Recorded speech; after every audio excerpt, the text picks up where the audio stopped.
All right, welcome. It is time for a little bit of winter magic. And when, how better to have winter magic as we go to the continent of, oh, sorry, the world of Exandria, the continent of Wild Mountain, the city of Rodhold, for a little bit of a Winter's Crest festival. And we are going to jump right in to our tale. Our three characters going over the next two Sundays. We have some fun, and who knows who or what we might see in this world as it happens.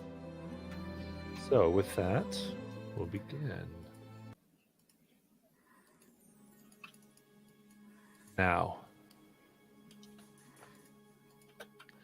the city of Rodhold, once the armpit of Exandria, has risen in prominence over the last few months.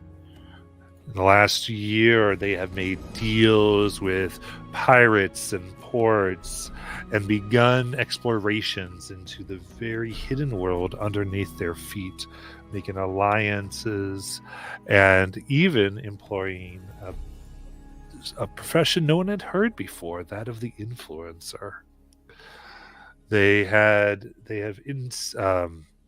invented a thing called a scrycast to broadcast the many exploits of their heroes, including a band of witches, and they have an amazing perfumist that has also helped.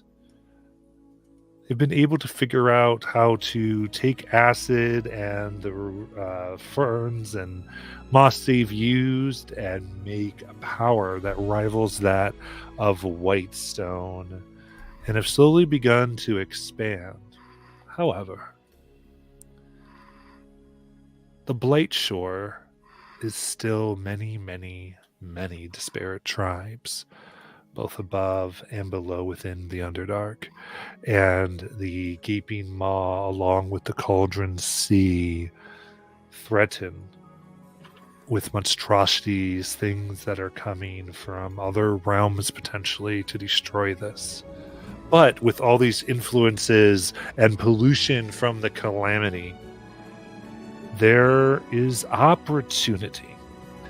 There has been an amazing amount of products, ore and mold, and all types of byproducts, ghostly residue that can be bottled and made into sweet smells and magical items that all of Exandria has begun to hear about.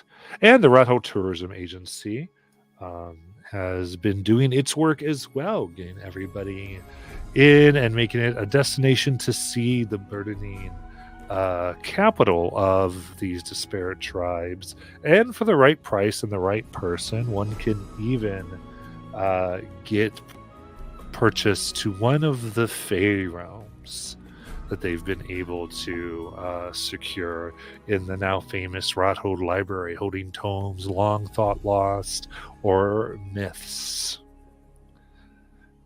Now, to begin to secure this place and ultimately to really make Blightshore some type of united land, there's been many emissaries sent to the Underdark and to the mountains and the plains and even the places in between air, as the arcane and blight winds can make pocket dimensions that some tribes have found solace in. And many are unwilling, but have sent representatives to Rothold for Winter's Crest, hoping to, the very least, have a celebration of leaders and powers on this day when the walls between the material plane and all other planes are the thinnest. The day when evil elements and powers were sealed away. The day when things break through and things are pushed back. Winterscrest. In this, we quickly find ourselves upon now a very expanded tavern. It actually looks like 3 or 4 buildings have been hastily put together to get everyone, and it is raucous inside. Over 6,000 square feet, per level of which there is 2, abound in this tavern. Adventurers and heroes have been invited, people from all over are here telling stories and tales and singing of everything that has been done, even as far as Marquette and Sierra, all the way up to northern Isercross. It is grand. And the various tribes and even some representatives of other governments can't help but be shocked and intrigued that Rodhold was able to gather this much. And of course, the coin is flowing and already bringing a lot of wealth to the tourism district, of which it is great. And our tale for now will center upon 3 that we see sitting. Heroes of renown, or at the very least accomplishment. Would you each introduce your character, they look like, and the tales that surround them, and the artifact they bear because of it? So Ito is a orange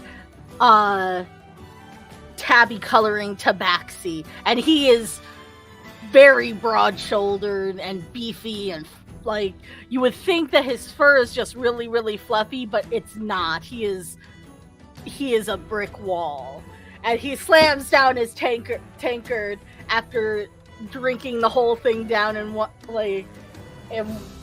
go, and then gets on top of the table. He's like, and there I was, lying on the ground, dead to rights, and that fiendish devil stood over me, his mace high above my head, ready to strike me down.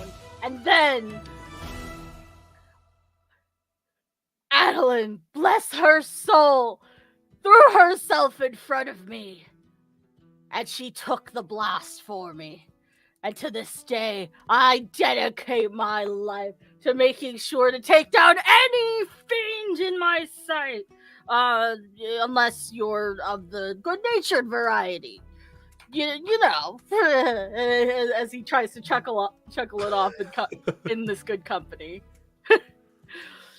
And then I assume the tavern mistress yells at him to get off the table. She's like, sorry, ma'am. Sorry. There's some cheers. Hey, Ito!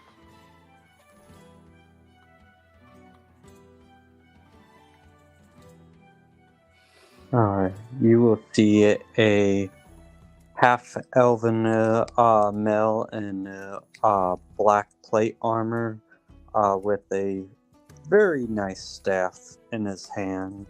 And he says, well, this was given to me from a gift, actually, from the Cerberus Assembly after the breach at Hupperduke a little while back. There I was, thousands upon thousands of undead breaking my walls, or breaking through the barrier, and everyone that entered it within me was shot down.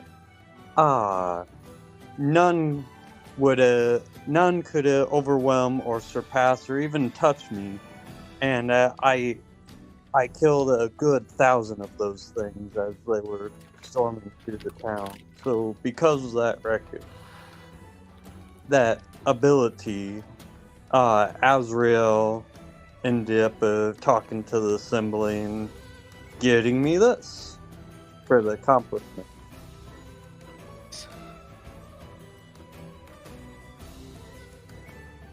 What do you hold up? A staff of the maggots. Okay, glitters and even shines with arcane power here.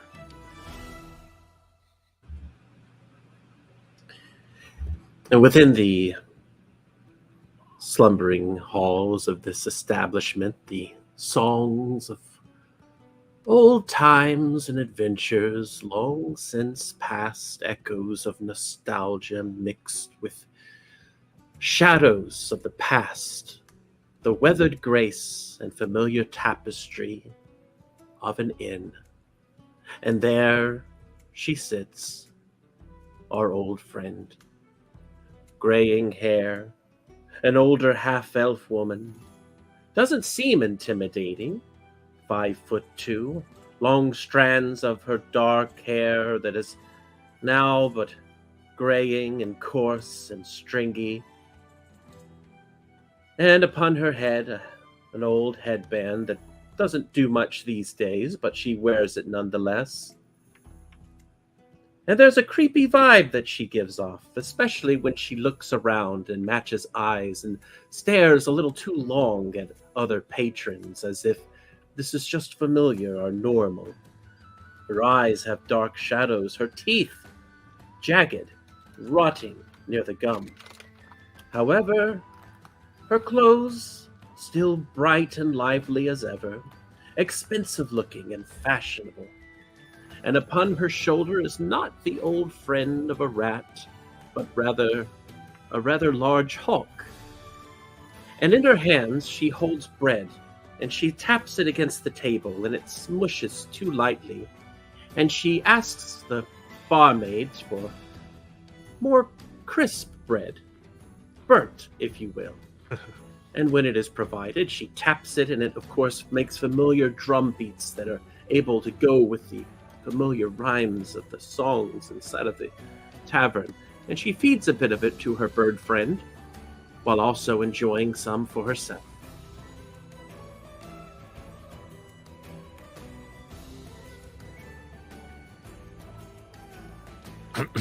Very good.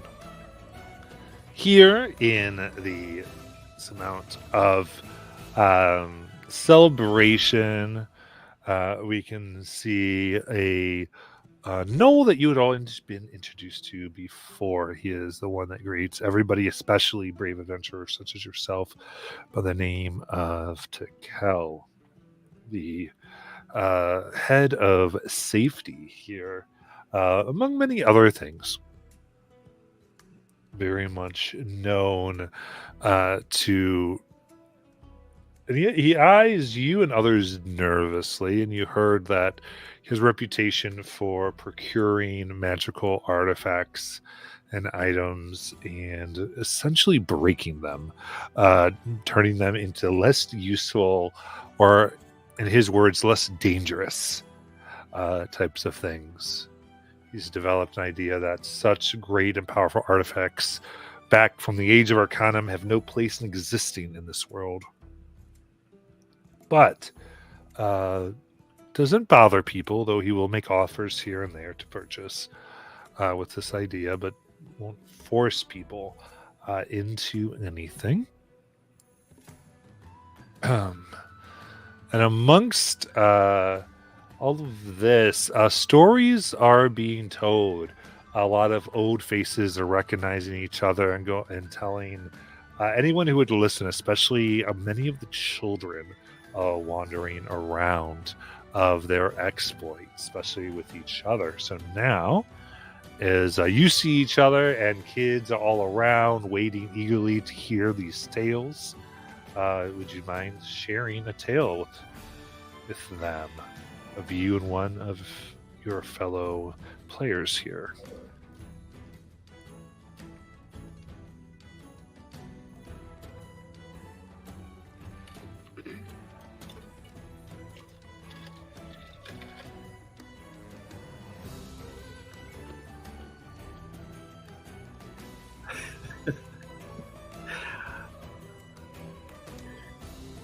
So was looking for a seasoned adventurer who knew her way around.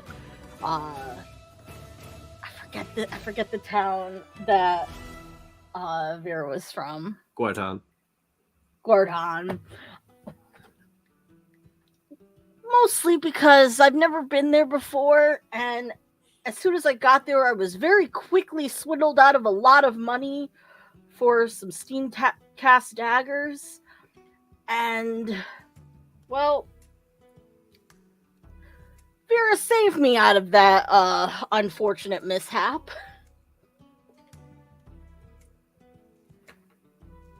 And then we joined forces, took down a small group of bandits. I say small, there was 20 of them, but semantics. I can't count very well.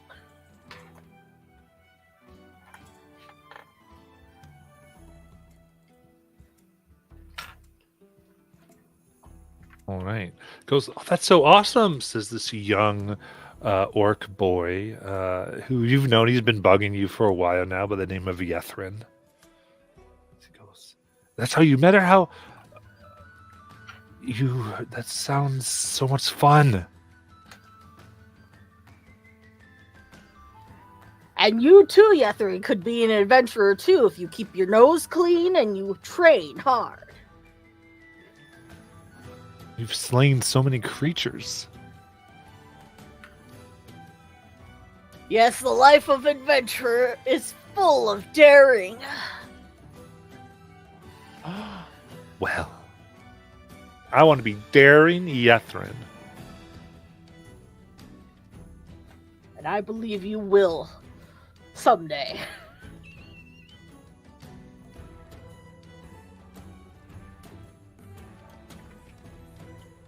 Any others?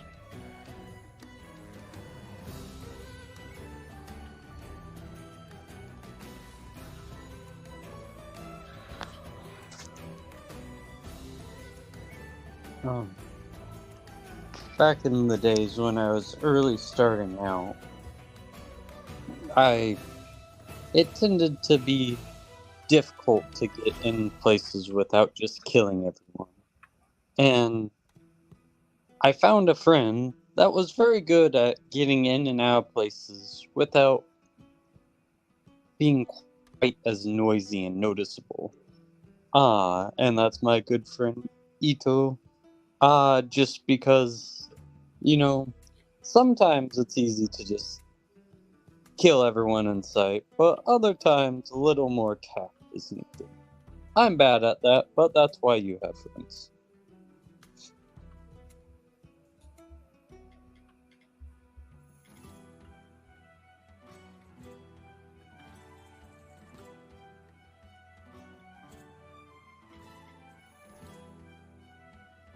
What about Vera?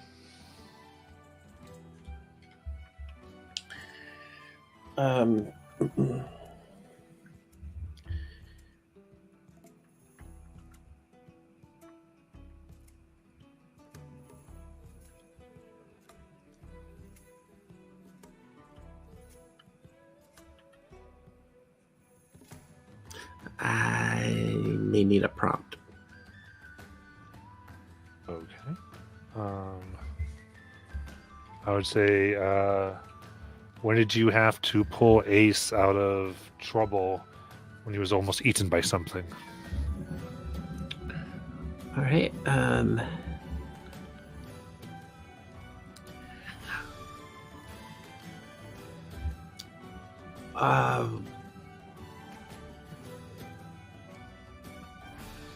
Well,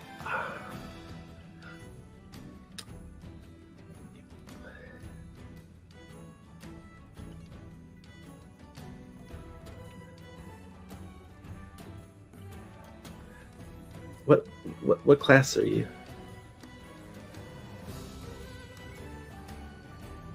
18 Fighter, Cavalier, 2 Warlock. Okay.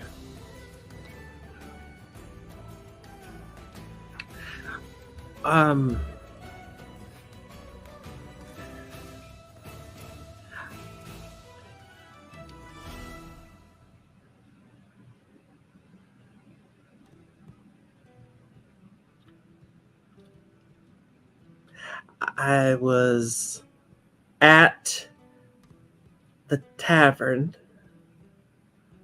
and they were all out of the Queen's water. And so I went downstairs and I saw Ace on the table about to be eaten by a barmaid. And so I tackled her and I held a dagger to her throat. And I told her in no uncertain terms that there would be no eating of elves at this establishment. What type of creature was the barmaid? She looked like a halfling. She was trying to eat him? Yeah, she had her forks and knives, and she was picking them up off of tables and heading his way.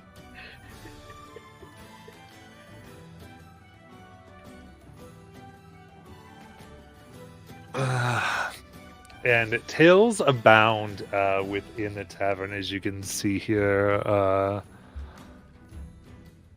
That Yethrin is enthralled. Your tales of just hilarity, and he starts laughing, and there's dragons, of demons, the fiends Ito was talking about all around. And he just sinks back, and as he does, you see that he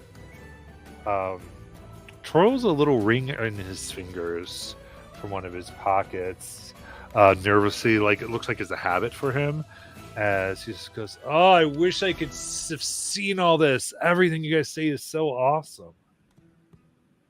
But I've fought dragons before. Dragons? Sure.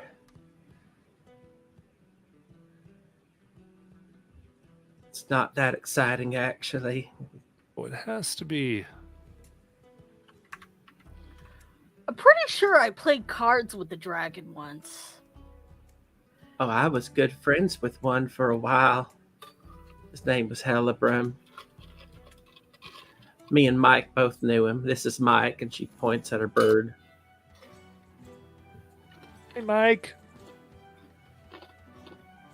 Mike doesn't talk. He's a hawk. I know. I just want to say hi to him. Do you know how to speak animal? No, but it's still fun. I can teach you. Oh, really? Yes. Oh, that'd be so awesome. So I can't speak to animals. I speak to Mike. All right, author. Can you talk to the boy? Speaks hawk noises.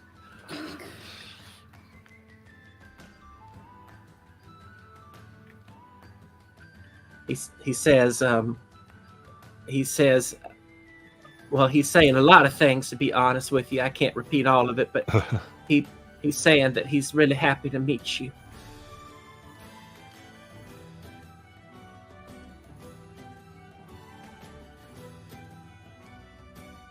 All right. He gets excited, and the night drags on from that. Anything particular you'd all want to do here as the tavern, as just the party goes further? I'll set up a table for us. So, you two, where exactly are you from?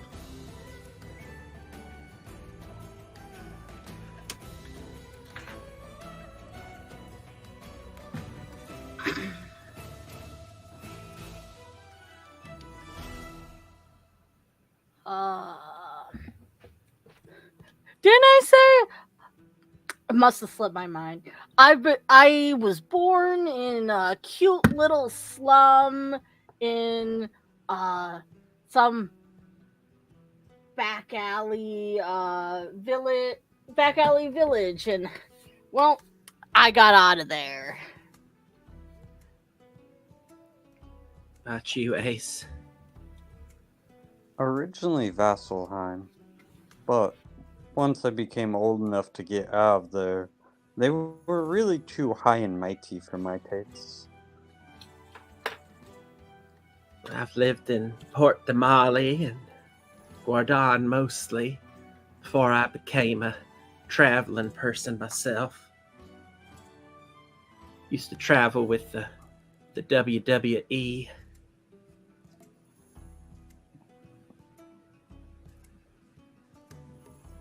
You've heard of them? No, but you've talked about them a lot. What did it stand for? The Whispering Wanderers? No, the Wary Wanderers. That was it. The Wayfaring Wonders of Exandria.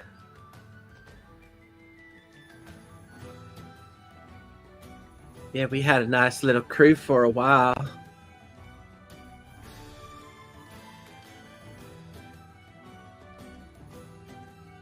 Now I travel with you two. Have you ever been on the Scrycast? Because I have. No, I haven't. I could probably introduce you to the mermaid who let me on.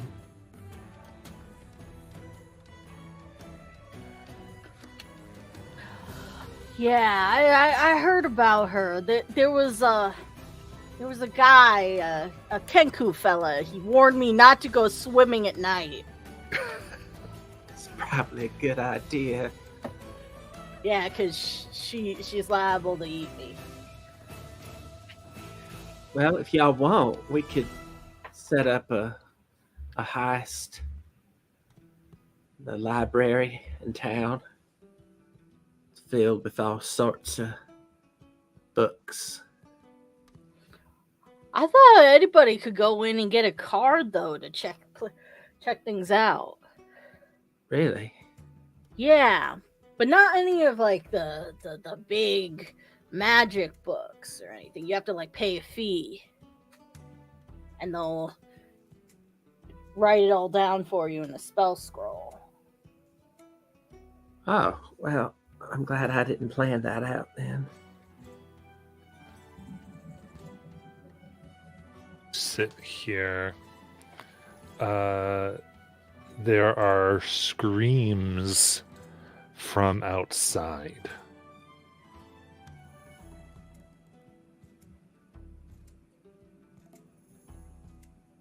Specifically, you recognize the Ethrin's voice. I'll go running to see. Yeah. Can't ever have a quiet night.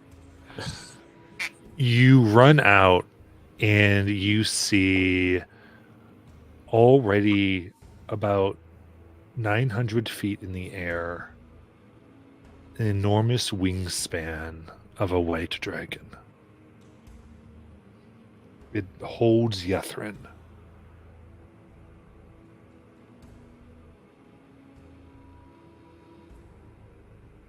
It bellows out.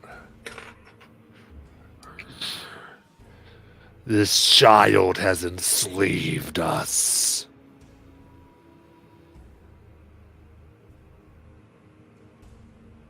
Looks down. I've heard of you, Vera. You and any who wish to make sure this boy's show doesn't end in his death. Follow. To begin streaking away from Rodhold.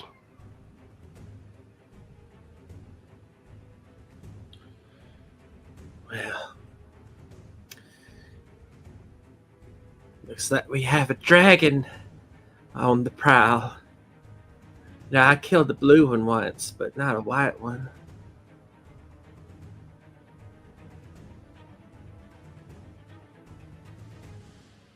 Well, there's a first time for everything. guess. Well, let's see if we can track him.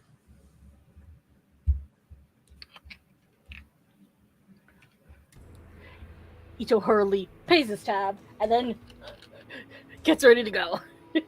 All right. Who'd like to make a survival check? Ooh, I can.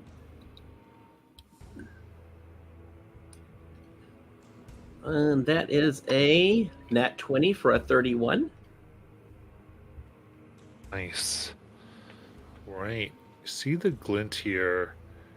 You're all able to begin to run towards the direction that they're going, and you see a glint of light when you first start out, where you feel like maybe this is where Yethrin was grabbed. And you see remnants of what he was carrying. You see a shoe shining kit, rather, Yethrin's gold ring, and it looks like some pocket change. Does the gold ring have any insignia on it? Looking at the ring, you just see it's there's an inscription on the inside written in primordial that seems very tarnished. I go ahead and cast Comprehend Languages using my helmet. Absolutely. You look at it. It says, I would give you anything, my darling. Itzig. Just ask.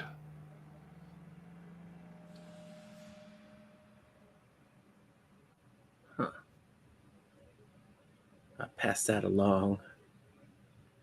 Do you think the dragon was tracking this, or do you think he said that the boy had enslaved him? Maybe his family had. What if somebody or whoever gave him this ring made a deal with a genie for some wishes? I'm listening. And what if he made a wish and it might have been for, I don't know, some enslavement of a dragon? He wished to, because of the story about the dragon. Yeah, but he wouldn't wish to enslave a dragon. What if he wished to try to ride him? Well, he might have wished to enslave it so he could show everybody. That's also a possibility. I'll remind you, he made a wish in your presence. He did? Mm-hmm. Oh, Vera wouldn't have caught that. Everyone talking about their battles, she said, I wish I could see all these battles. I remember it. I made a All right, everybody, watch what you say. He made a wish. He wished to see our battle. Oh my god. Our battles? Am I gonna have to fight another demon again? Well, I fought a lot of battles, so I don't know which one he's going to.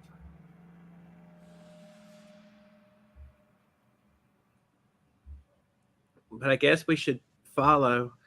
Yeah, but a lot of us were telling our stories in that, oh my god, is everybody's battles going to suddenly, happen now? Maybe.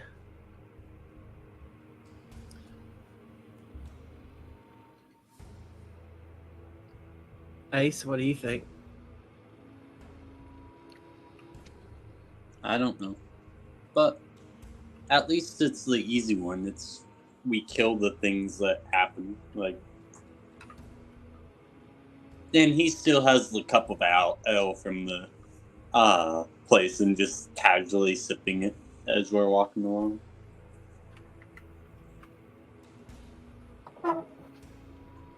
Oh, wait, he wished to see the battles we were talking about? Well, that took place at an inn. Is that where he's going? To see me take on the halfling? Oh. Or maybe it something completely different. And maybe this child just lived forever, or I've heard of things that can shapeshift into different things. So maybe he's really old and just looks like a child just so he can see those and really had imprisoned a dragon for years. I heard the Fae's really good at that. In Hupperduke, they embrace someone called the Traveler, and I heard he was kind of a trickster at times. I've been to Hupperduke.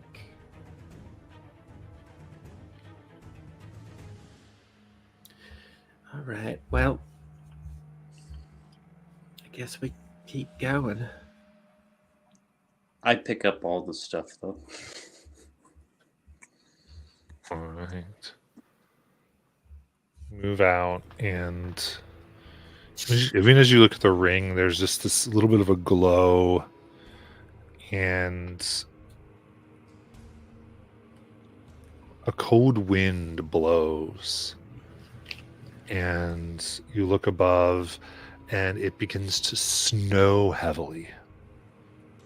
Winds that shouldn't be in this part of the world. And within minutes, about 2 inches of snow have fallen. Somebody wished for snow.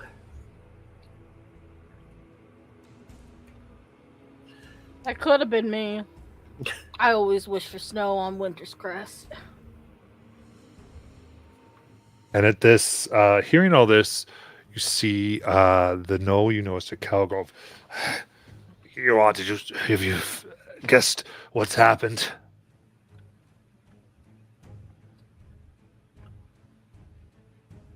What's happened?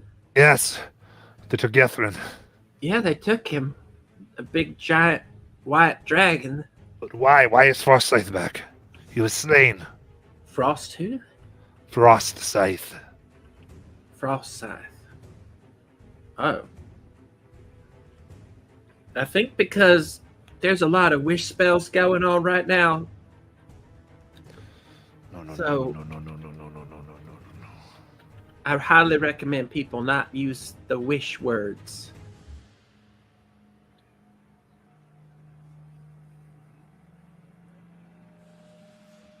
Yeah. What do you wish for? To see battles? We were talking about Erevan. You don't think he was thinking about Erevan, do you? I don't know who that is. The Rhyme Lord. The one who was sealed away on Winter's Crest. The Rhyme Lord. Yes.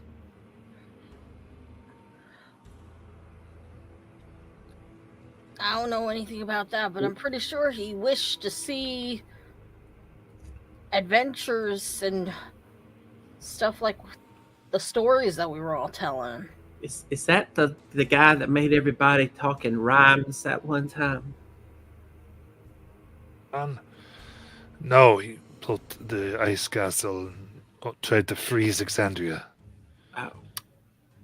All right, Oh, so... Okay. The dragon came. It started to snow. Then you see this really big pink bunny hopping from roof to roof. And there's that.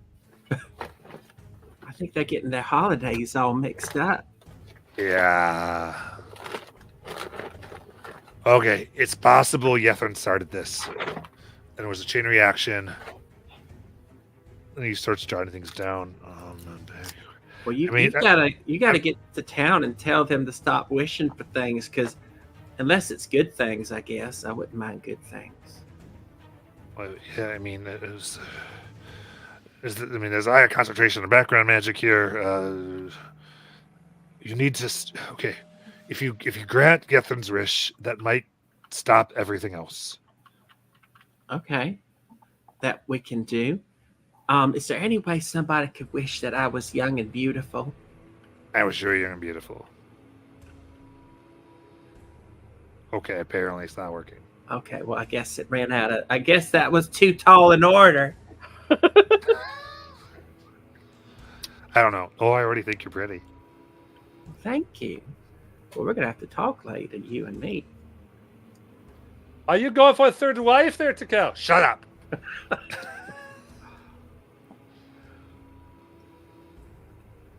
All right. How would you all like to pursue here? Well, it's snowing, right? I can cast I believe it's called Pass Without Trace.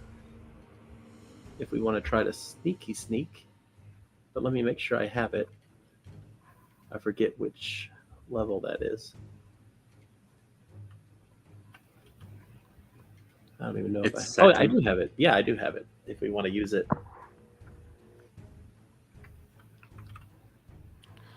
All right. You walk in, or do you have any other modes of travel? I could summon some bears for us to ride. No, I don't think we have anything else unless they have something I don't know about. Hey, what vehicles do you have?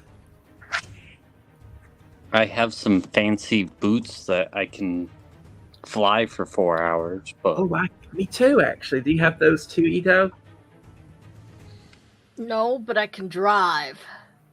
You can? Yeah. Do you have something to drive?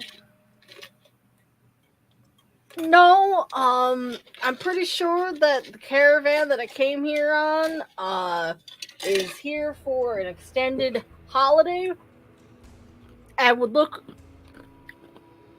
frown upon me taking the wagon. Is Takal still here? Is what? Takal? Oh, yeah, he'll be around. Yeah. Takal, do you have a vehicle we could borrow? There's more bounders. If you want. Might work. I was thinking more like a sleigh or a giant something that Ito could drive for us. Oh, I mean, there. I do. I have something. I'm proficient with pretty much all land vehicles. I was going to break it tomorrow, but okay. I can. Oh boy. Okay. And it like wipes his forehead, very like upset. But it takes you. It's like, come to my shop. Come to my shop. Come to my shop.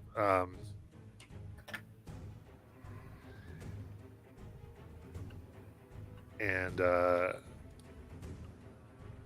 he opens up a large shed there, and you see an enormous what looks like steel, like round steel drum that has like a steam chimney. This thing has two like telescoping eyes out that go up almost like periscopes, so then 90 degrees to look out. It's got like two claws, and then it does have what looks like big, large metal skis on the back, as well as this rounded funnel on the back that looks like it could make propulsion. All right. Ito, do you think you could drive that? Sure. What is it? A friend of mine by the name of Qualish sent me a bunch of his old things to hold. He called it an apparatus. Oh. Well, I think we just need to grab some cold weather clothes real quick, and then I think we can get on our way.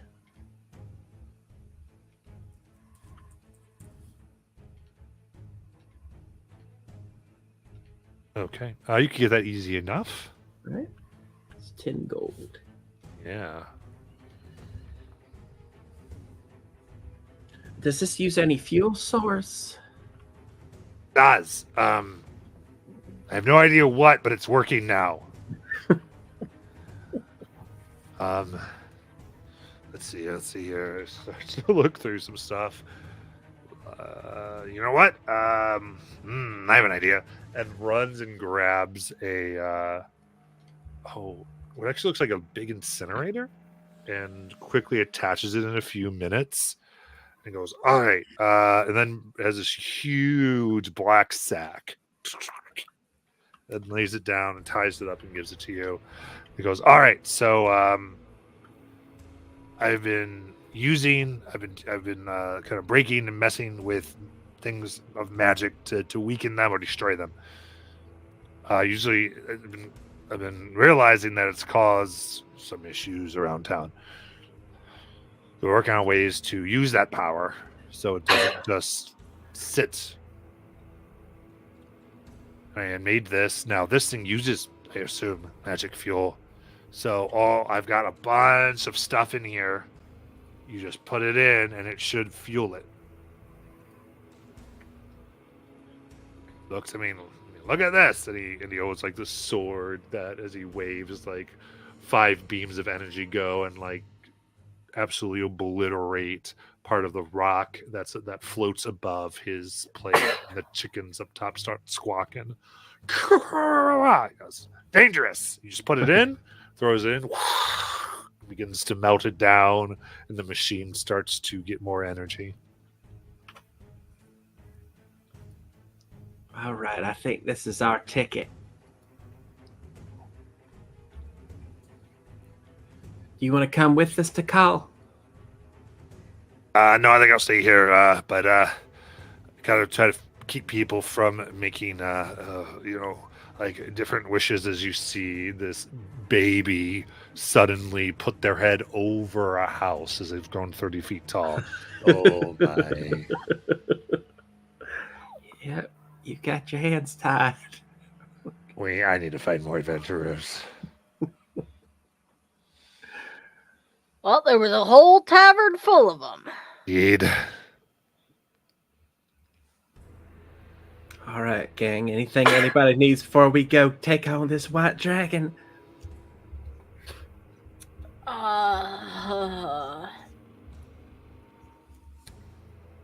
Nope. Already threw my sanity out the window. That's a good call. I did that a couple of decades ago. I just get on the ship or the boat or whatever we're getting on. Absolutely. Whatever this is called. The apparatus. All right there. I went ahead and put the apparatus controls into Discord. Oh, wow. Oh, gosh. Oh, my goodness. This is complicated. Oh, look at this.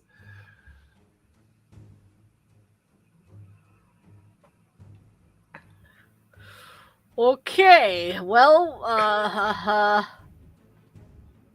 Yeah, you got this, Ito. walk! Lever! For the lever! And it starts to zoom out and seeming powered by the different items.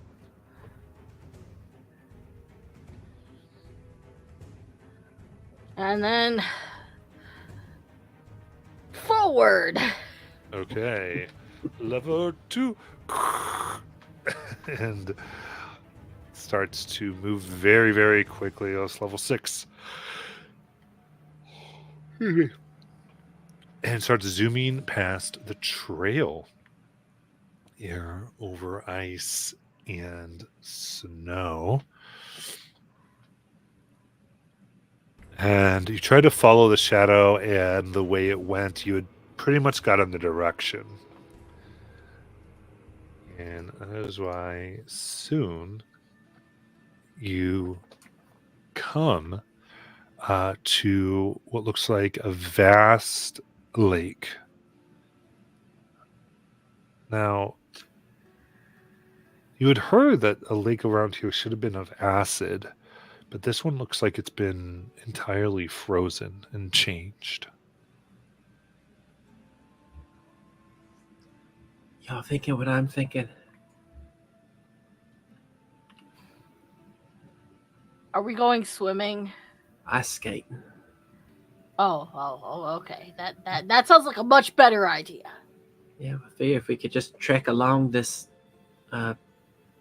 lake, because I don't know if this vehicle's gonna make it.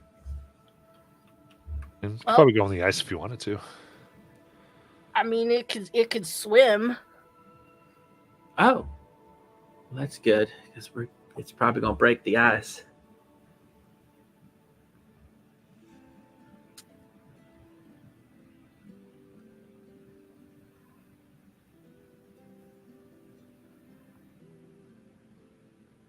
I'm gonna let you make the call, Ito. You know this vehicle better than anybody.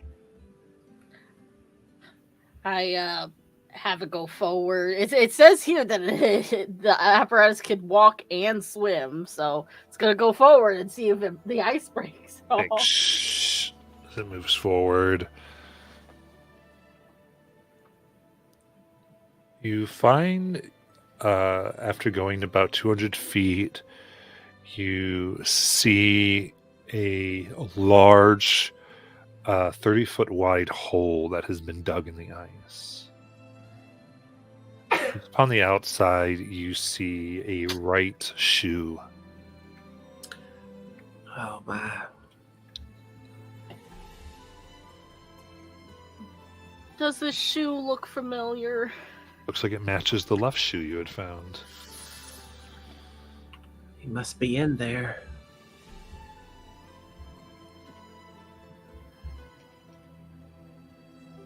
Oh. Guess we gotta go down. Unfortunate. Oh, I do have water breathing. I can cast that if we need it. Unless we're going to take the vehicle. Does this vehicle have like windows and that kind of thing? It says forward window shutter opens and closes, so I Yeah. assume it's like encased. Yeah. Okay. Yeah. Let's take the vehicle then. So it's like a land sea submersible kind of thing. So we go down under the water. Blah blah blah. Okay. Push through. And do you put on the lights? Yes. It does have lights.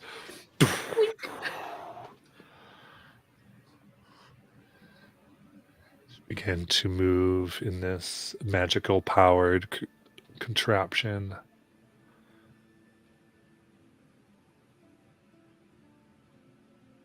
You see, it seems as though frozen all around are various people, creatures, waiting for battle.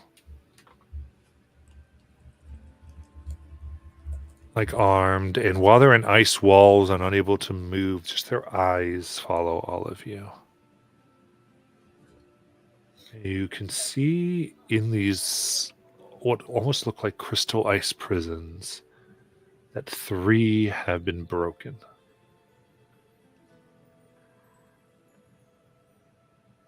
That's really creepy.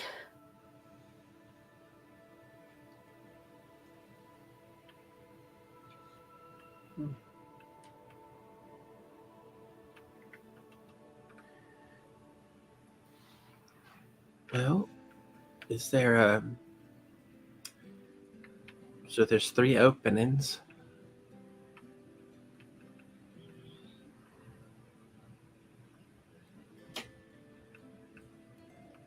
And going forward, you see what looks like the entrance to a cave.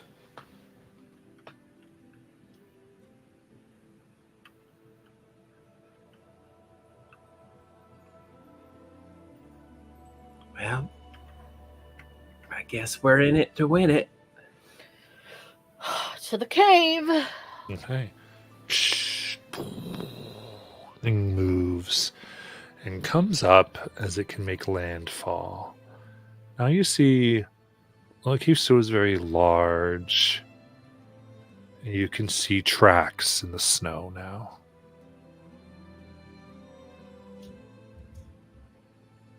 As a tunnel moves forward.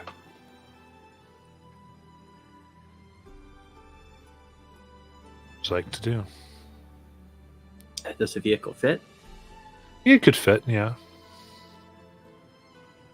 I don't know if anyone wanted to look at tracks or not. It's up to you. Oh, yeah, I do actually. Okay. I forgot. I'm a ranger. Make a survival check.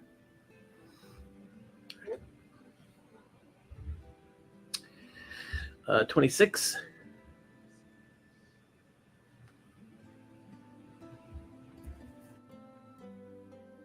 $26. You see dragon tracks, but they don't make any sense. It's as though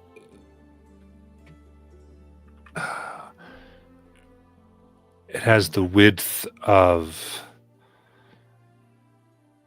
like a copper, and then a sharpness of white, and a curvature of green to the nails, as though it was the thing was like from many dragons.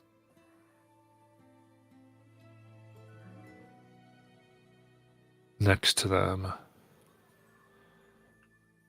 you see what looks like very sensible shoes, but like make though large, a little jaggedy, almost like that of a halfling.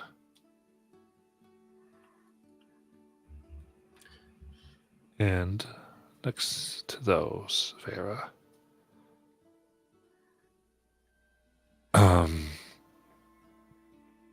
there are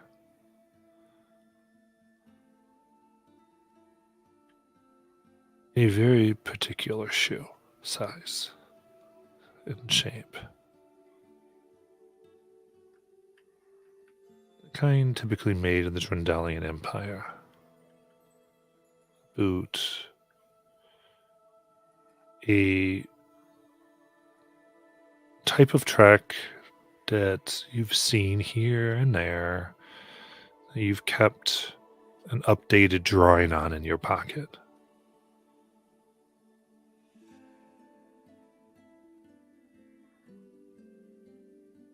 This is a track of Greg.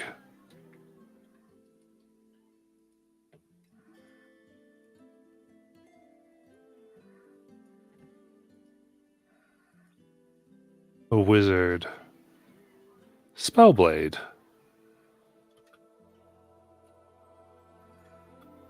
Whom you last rightly saw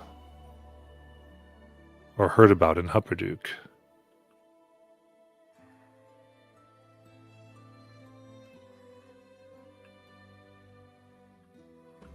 You said Greg? Greg. Okay. So Vera, I think her eyes just kind of flicker a bit. And then she walks back to the vehicle to get in. I think this just got a little bit more messy. I saw a footprint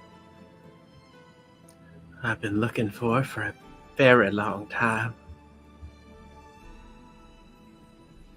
It belongs to a man named Greg. A man I used to think was my brother.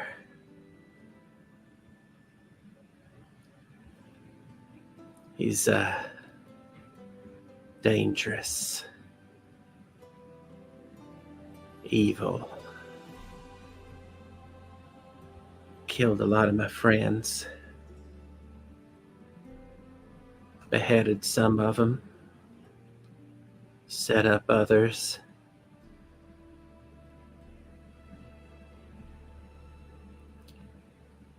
And I think he's here.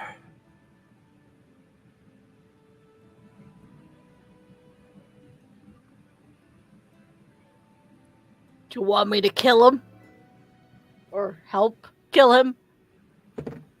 And if we come across him, I'd appreciate it if you let me deliver that final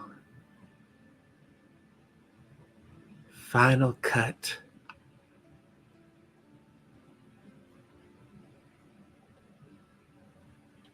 Of course I will. I won't get between a lady and her revenge. And again, it could just be a trick.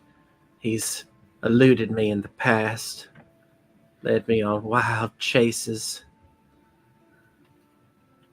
I had a feeling he might be somewhere near here. That's why I was here. But that was a while back.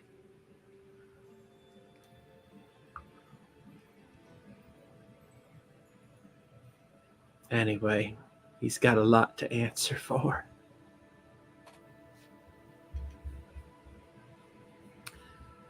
But it shouldn't distract us either. We're here to rescue the child.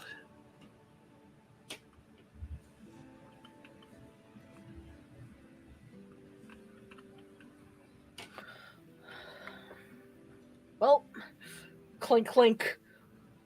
Let's get moving.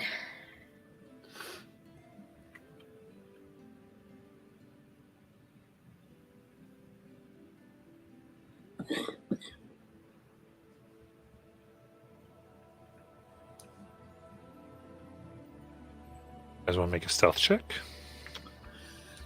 Sure. Uh,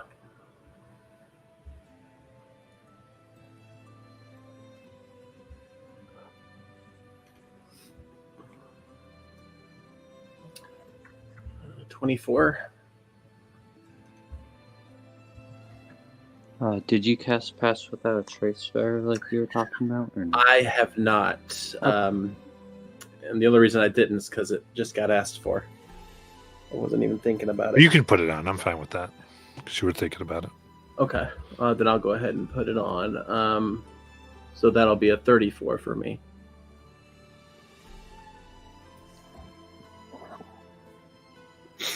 That'll be a 29 on my side. Good old reliable talent, 26. Plus 10. Plus 10 is 36. Nice. But I will say I did nat one. For a 36. That 136. Well, there you go. Level 20. Yeah. Level 20! I rolled a 5. Got a 34, so yeah. Makes sense.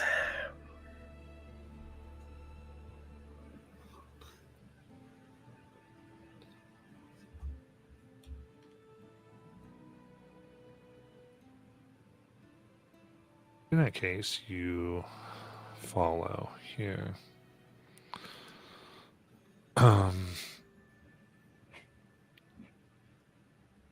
And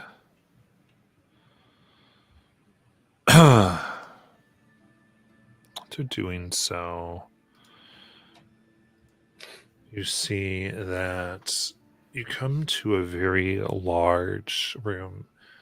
It's been carved out. There's like a cold water that flows down.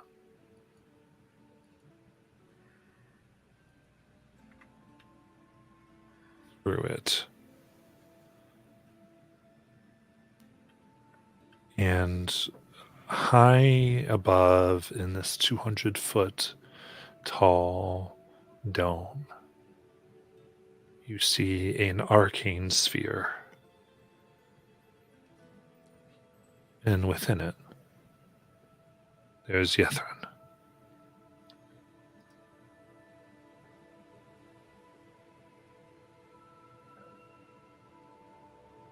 How does he look? Looks a little scared. So he looks down.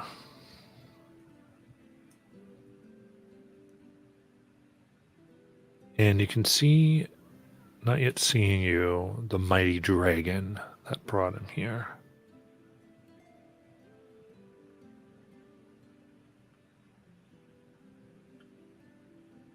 Next to them is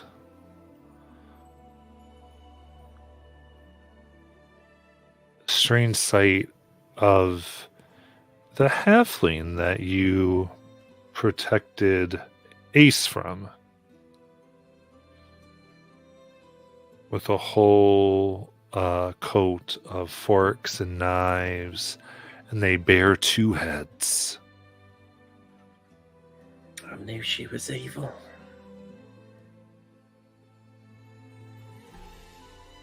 Of a projection from the imagination. And then, of course, sitting in Cerberus assembly garb, half elven with a rapier by their side, plotting, wearing ears around his belt from his kills. You see Greg.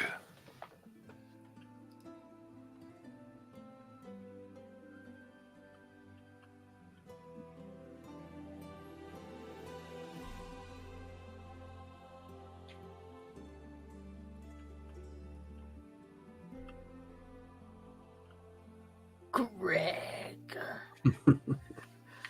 We say it in the same tone as Dinkelberg.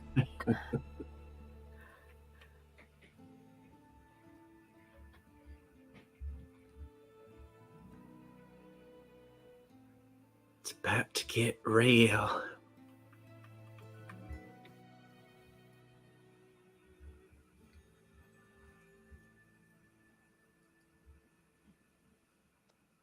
What? We What's should take the- that first.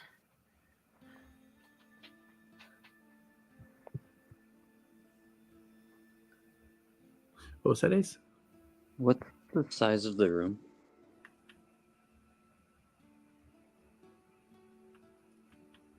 Roughly 80 feet wide, and you're coming from I think it's about 200 feet tall.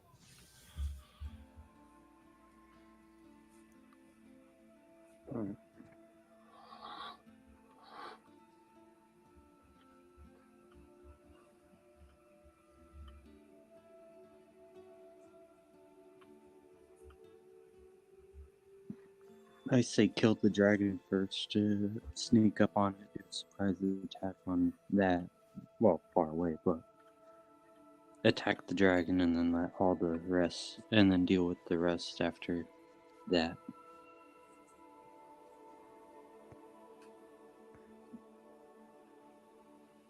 Yeah. I could probably send some polar bears up there to guard the boy. It's in a force field. I think it's fairly safe for now.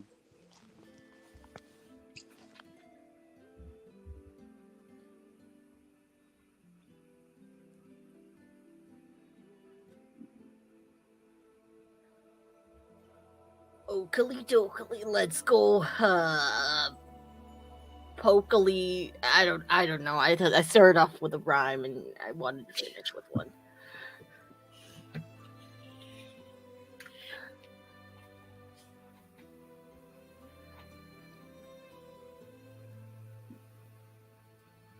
What do you want to do? They don't see you right now. Your stealth had been good so far. That's sort of the thing where you haven't been able to.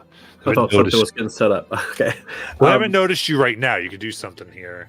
Okay. Actually, the one thing you can hear them say, go, the boy has summoned, Greg says this. The boy has summoned us all here. But we can take them out. A particular lady has haunted me for doing nothing but my job. We need to be careful. Our combined powers should be simple. Remember, we must attack at once. Do not let them separate us. All right. Maybe we should spread out.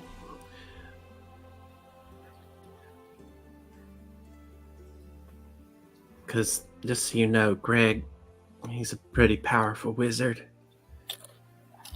And he could hit us with something that would take us all out. So if we spread out, probably stand a better chance.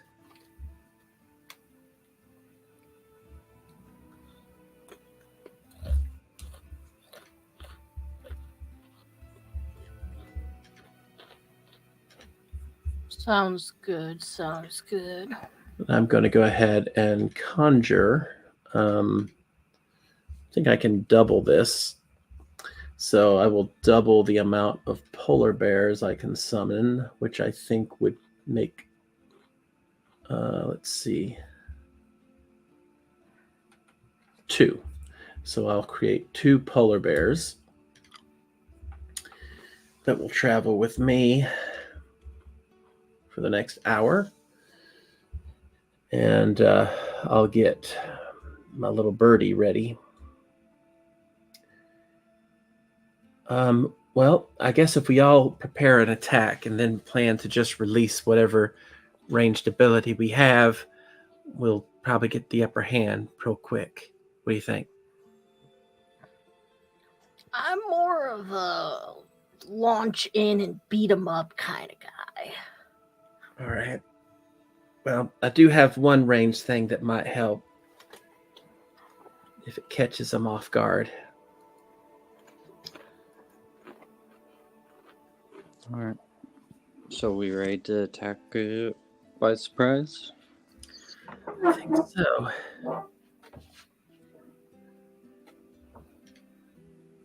So I guess I will travel to another side, just to kind of make sure we spread out a bit in case they got some area of effect stuff going on.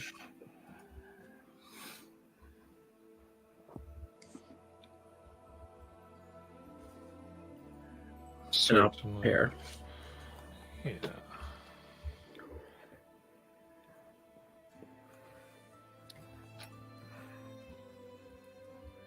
That way the polar bears will be charging in from the opposite side of Ito. And once I get into position, I got a potion to drink. Yeah, I mean, I would say you could probably come from your place a little bit. Get too far in, you're going to be able to be seen. You think? But what you can do is go ahead and open up maps. Oh, Okay. It doesn't say anything's there.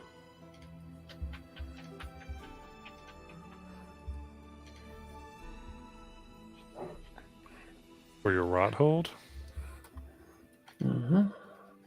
It says DM is not currently hosting.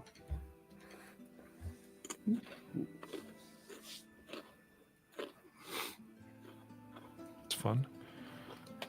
Try again. Okay.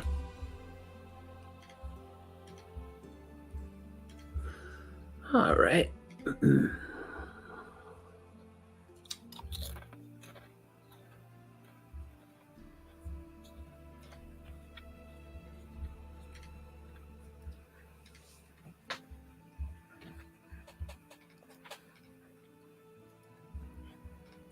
There we go. Loading map.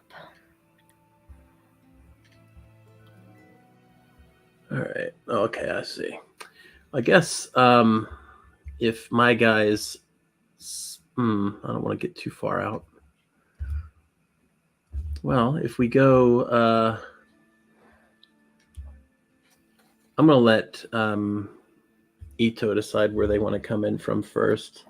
So then I'll set up somewhere else. Yeah. So also, you all kind of came. You were initially watching this from the other side of the river there. Other side of the river. Of the ice water stuff. Which one? The south one or the north like, one? West. Like over here. Oh, over there. Okay, hold on.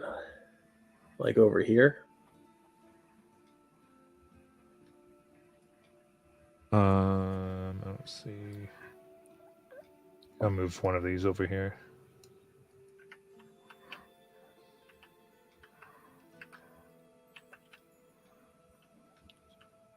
I think I moved Ito over there. I don't see you though.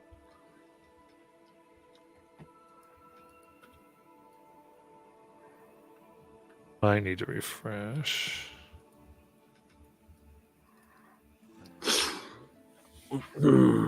Okay, now I start to see people. Okay. So, all right. This will be a little complicated. See, I guess if my goal was to kind of get to this rock here, either this rock or this rock. You moving Vera or? Well, I was going to move me and my crew to get ready for our launch. Okay. Yeah, I mean, if you want to move, you can definitely try to do that. It's gonna be another stealth check, and they might see you. So No, that's fine.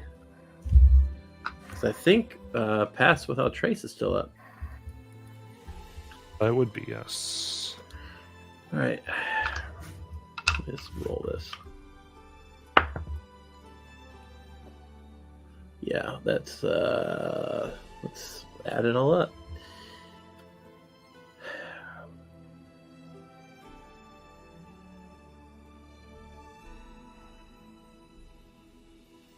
$43. Very nice. Definitely beat DC 31. All right. So I think what I was trying to do was to come down to this area with my friends, my polar bears and all that, so that we could launch from... Oh, where'd I go? Wait, who's moving the polar bear? I just moved to Polar Bear. Oh. So you say this area, so like You want me to where you are right now? No, well, yeah, hold on. I guess I was gonna come down here, but I could always set it up over here too. It doesn't matter to me. Okay. Your guys aren't moving, so that's why I'm a little like on mine, unfortunately. So I'm a little behind here. On mine, I am. I don't know. Is it more south? Hold on, let me refresh again. Now, can you see me? I see you. Let me see here. Hopefully it keeps the figures. Oh, it did. There we go. Now I see you. Like I could do it here, but I could also do it to the south rock. It didn't really matter to me. You're fine. I just was a little. It just wasn't showing me everything I needed to see.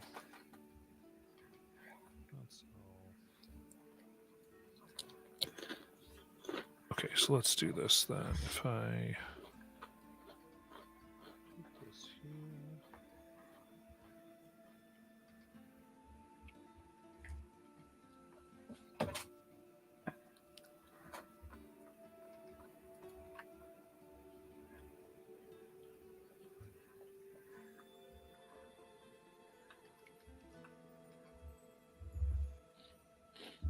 All right, so you're going to move there. You move there successfully. And is there anything else anyone's doing? I was going to sneak my way over to this cropping of rocks. Stealth check.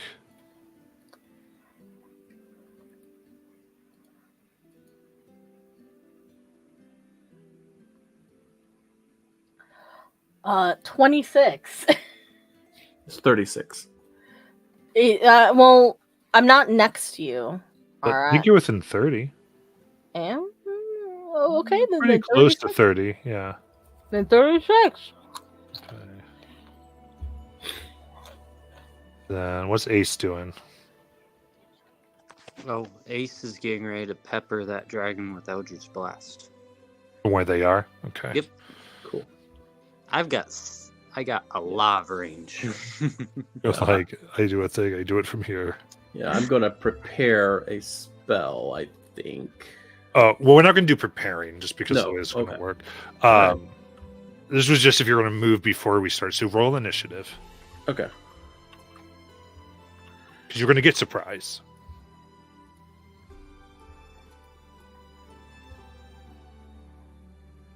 Oh, God.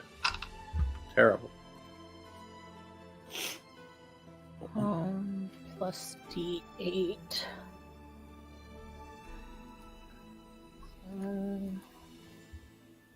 Ooh, so 8 and 7 is 15.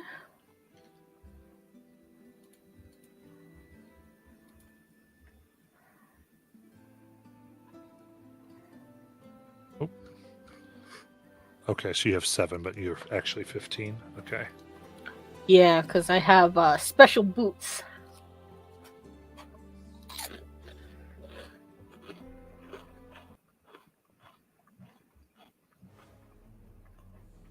All right, so we'll start.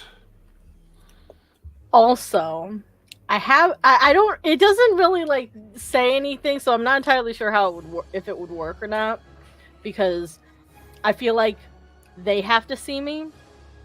But Enforcer has this ability called Threatening Demeanor, and it says that I can choose one creature within 60 feet that I can see to make a wisdom throw. And if they fail, they're frightened of me. I don't think with surprise. Okay. I feel like that would sort of be weird. I'm mostly confused about the wording. So Yeah, the word is lower. So we'll start with Ace. All right. Well, I was gonna do something, but then I found something cooler. He's going to say,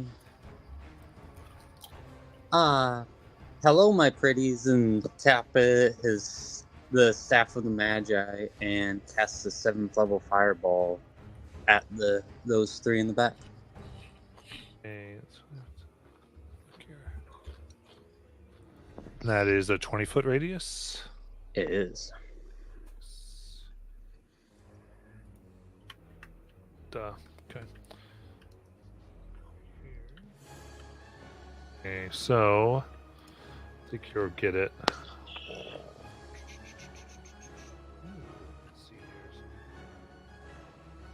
Here then. Yeah, you can barely get it, but you can do it. Here we go. Dex saves. They do not have reactions right now.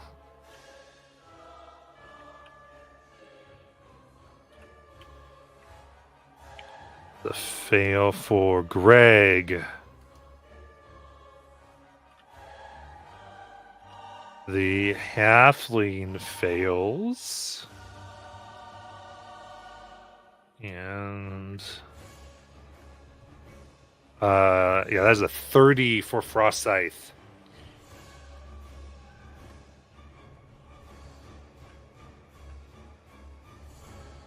All right.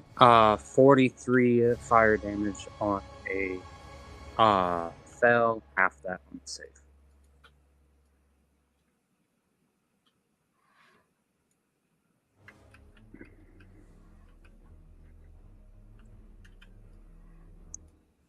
And then Action Surge.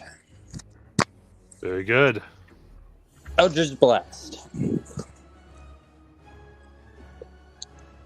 Alright. I'm gonna roll 5 at a time. Are you fighter? Wait, what are you again? You're fighter 2, Warlock 18? Fighter 18 to Warlock. Oh, because you're staff. That's you have the 7th level. I was trying to remember. I'm good Yep. now. Go, go, go.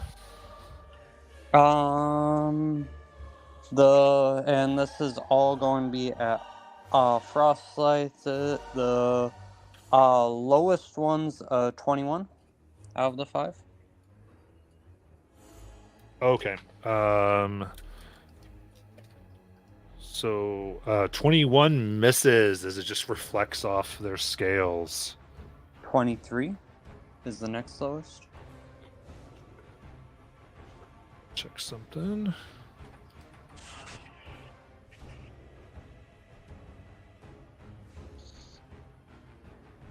Oh, computer. They shake my head at my computer. Come on. There we go.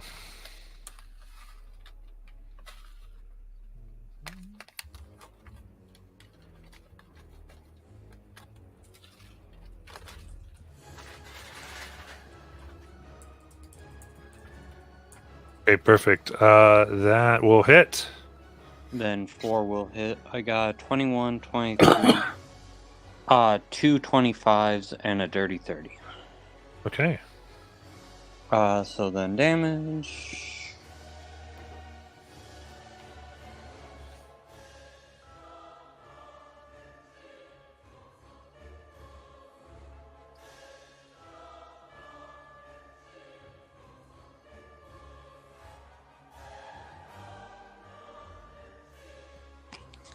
Uh, 4 times 4 is going to be 16, so that's going to be 41 points of force damage at far side. Nice. And then, because I used an action to cast that, the Illusionist Bracers kick off it, and I can use a bonus action to cast Eldritch Blast again. All right.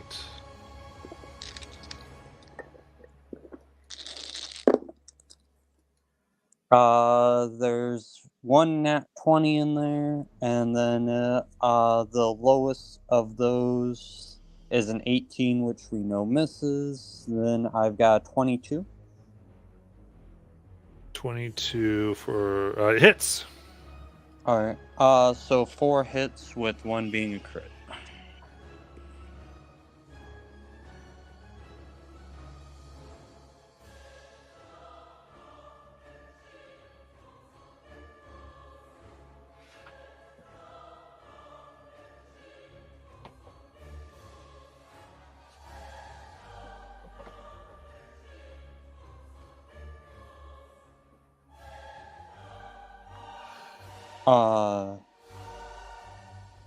So with the crit rule, 27 plus 24 is 51 points of damage at Frostbite. And even though it's not going to do anything, just for aesthetic stakes, he's every time it hits, it's going to keep hitting him against the wall, even though it's not doing anything. Nice. All things. And then he will end his turn Okay. with a wave. Okay. Greg finally fixes his eyes and is no longer surprised.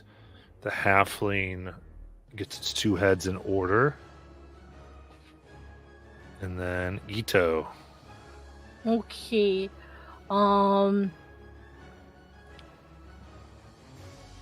Yes, I'm going to scurry my way over to the demo halfling. Will I make it with my 40 feet?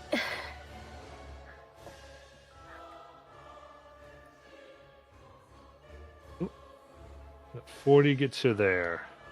Okay. Then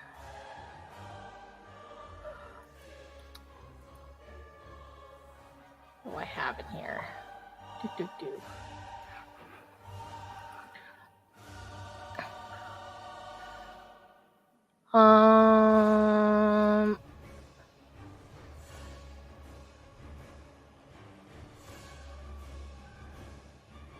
I have. Wait. I can use feline agility to double my speed. And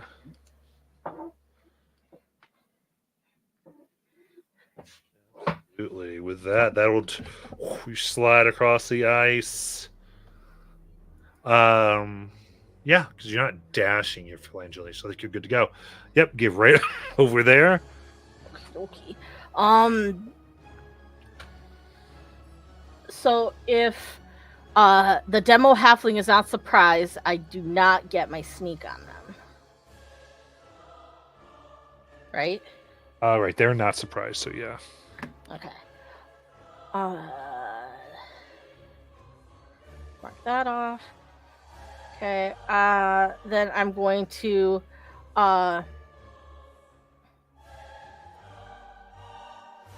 brandish my shield and speak the code word flippity doo, and it's going to start animating around me. And then I'm going to take my Reaper's Scream and I'm going to smack him in the face. You got it.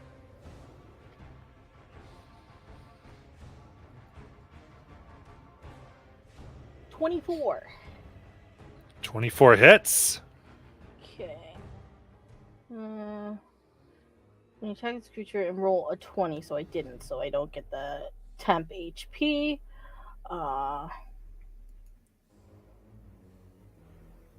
That goes 10 necrotic. And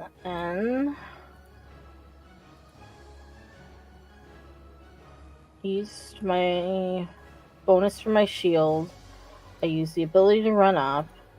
And then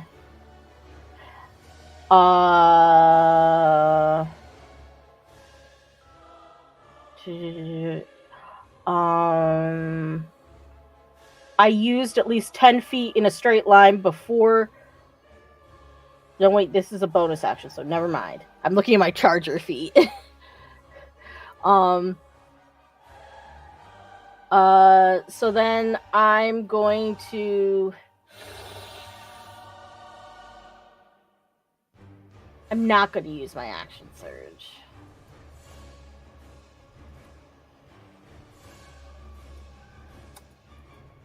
So that'll be it. Okay. I have my shield up at least. There's that. Got it. And then Frost Scythe becomes unsurprised, and we're down to Vera.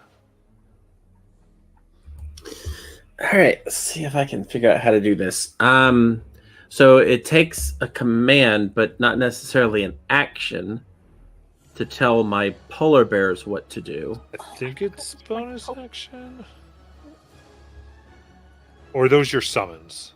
Those are my summons. Your summons, correct. It does not take action economy for your summons. All right, so I tell my summons to go, attack the Frost Scythe, and I don't even think they can get up there, but we're gonna see. What's their speed? 40. Well, that one can. So one of them can make it. And that will be. Well, I can't even move him. Oh, there we go. And the other one can make it to.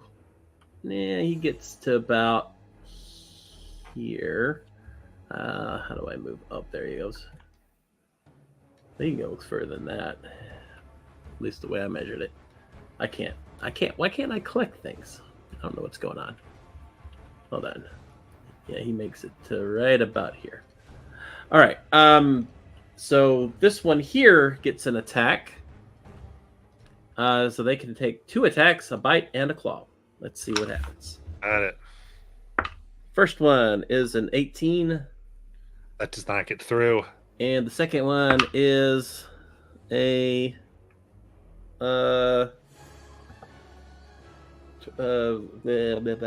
25.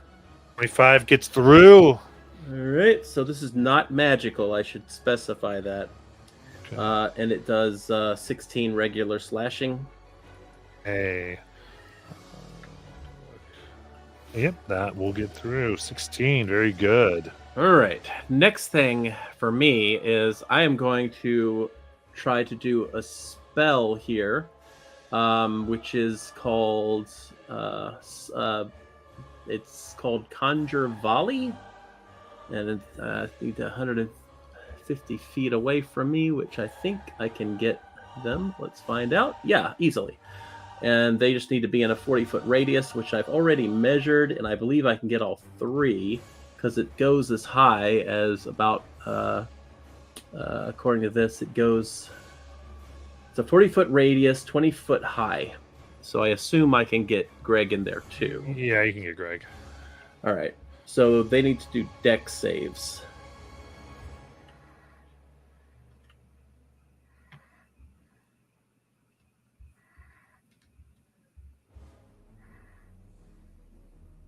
All right. Greg gets a 21. Mm-hmm. And Frost Scythe is at 15. Okay. The target number was 18. So that's 30 total piercing, halved for a save, unless they have something that,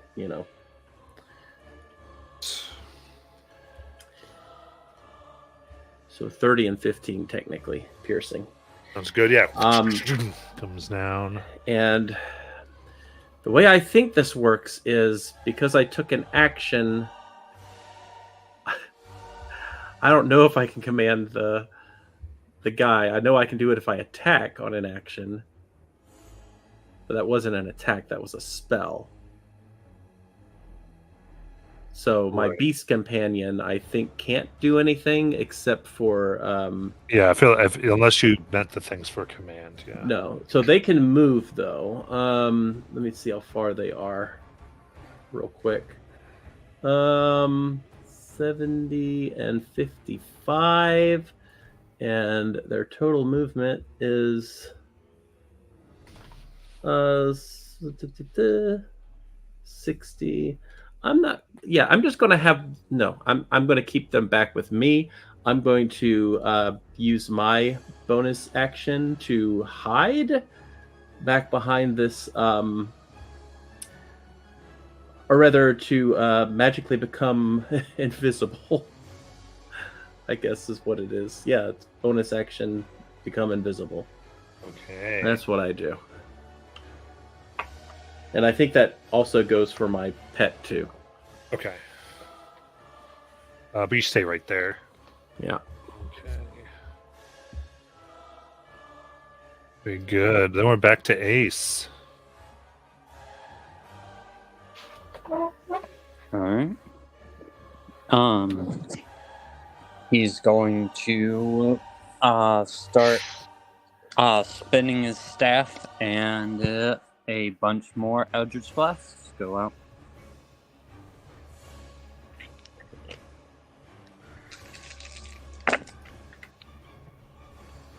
Alright. The one's going to miss. That's going to miss. Alright, so I've got a 22, 28, and a 29. I believe those three will hit. Yep, that hits. Alright, then damage is going to be 3d10.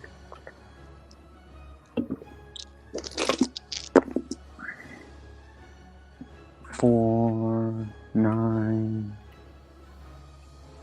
20, or 4, 9, plus 10, 19, then plus 12, 31 points at him at the far off side, and then because I can, the bracers are gonna kick off and bonus action of the blast again.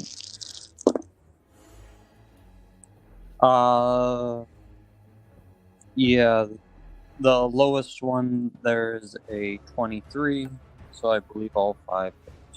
Yes.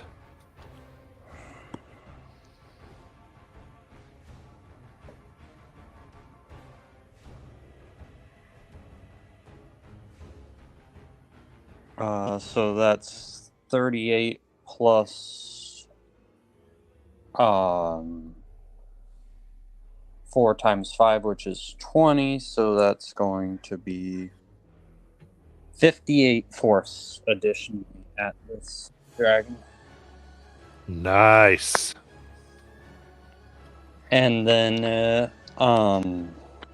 end the turn. Guessing it's not very happy with me, but still ending. Okay. All right. At so yeah, the end of your turn here.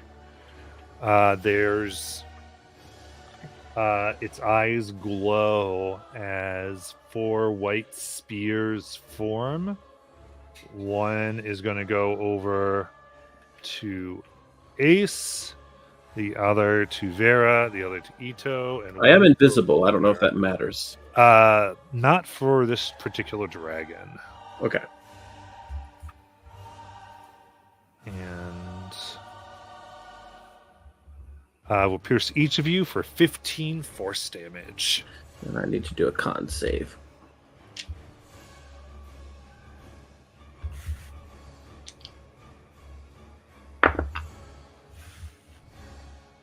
Oh yeah, easy.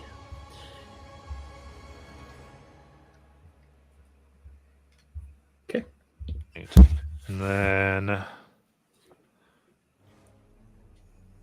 the demo halfling is going to look at Ito and cast a spell for its legendary action.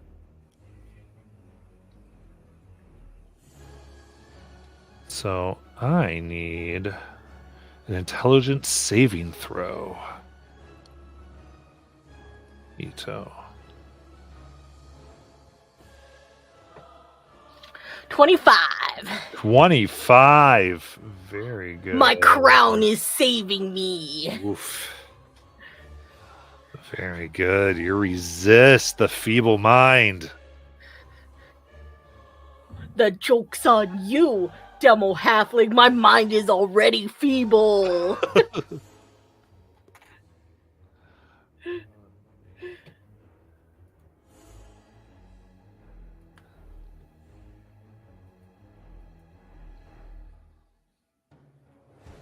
All right, now it's Greg's turn. And Greg's got his true sight as well.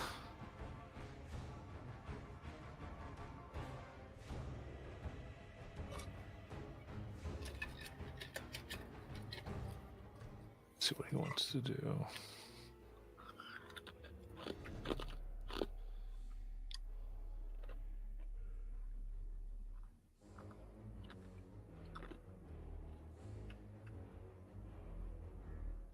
Yeah, he's gonna go ahead.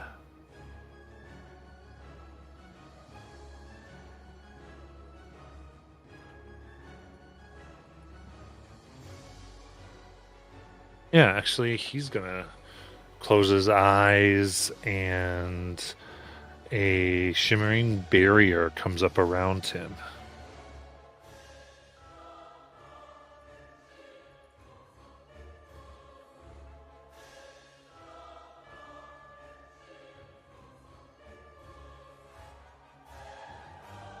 Here we go.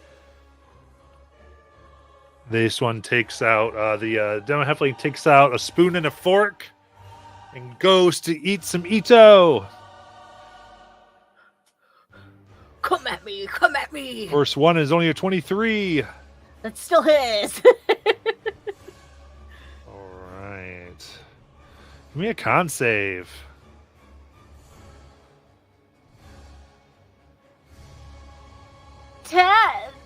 Okay, so that's going to be 37 force damage from the fork. And you're going to have your max reduced by the 37. Yes.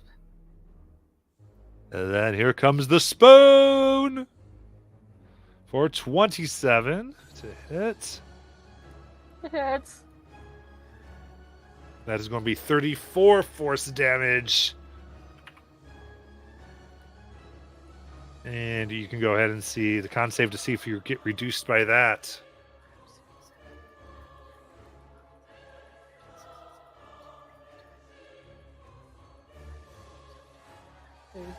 Two, 3, 4, 3, 5, 3, 6, 3, 7. Okay.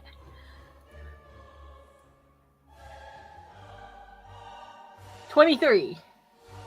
That succeeds.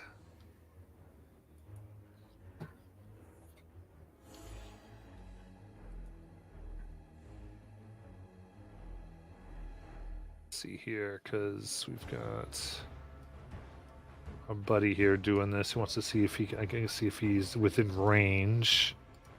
If Ace is within range here.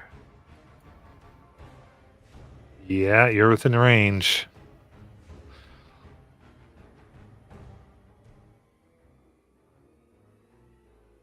Yeah, he's going to the halfling like looks and their eyes get all googly, and like they're trying to confuse you. Give me a wisdom saving throw. All right. Yeah, that's nat 1, so I'm going to use Indomitable. Okay. And that's nat 20. Very good. What's the total?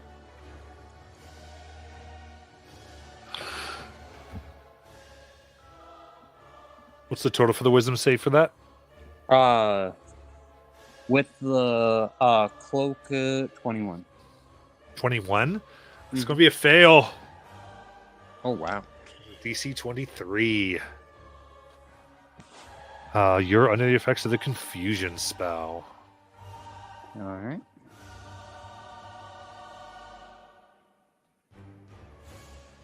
And now, Ito. Okay.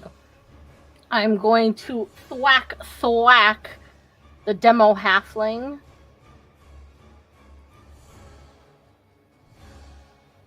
$16 on the first and 23 on the second.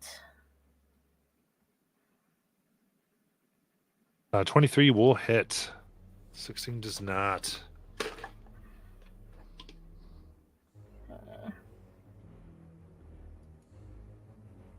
That'll be 10 bludgeoning damage.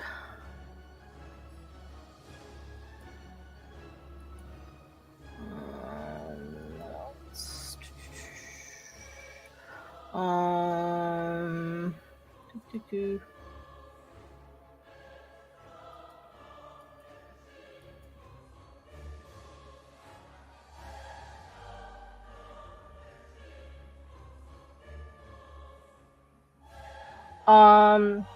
I forget, but we, what we do with potions is that if we're doing it for ourselves, it's free action. If we do it for somebody else, it is an action.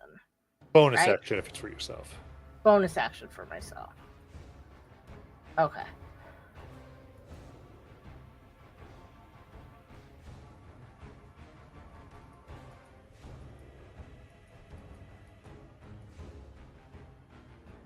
All right. That's it. I'm writing myself a note because I keep forgetting to do it. You got it. Anything else? No, that's it.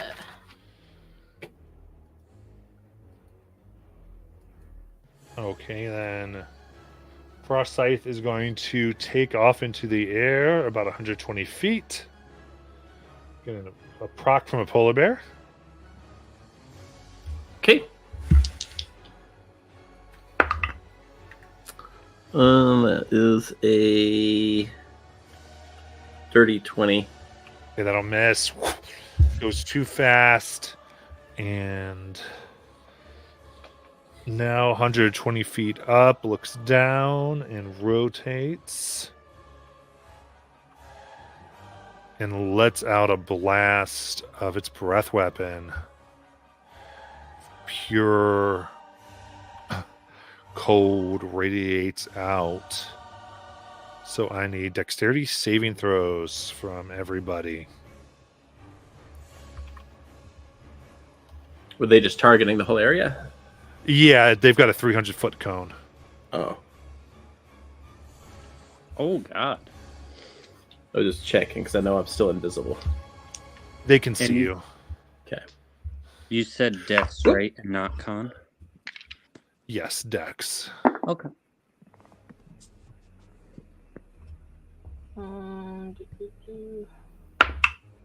Nope.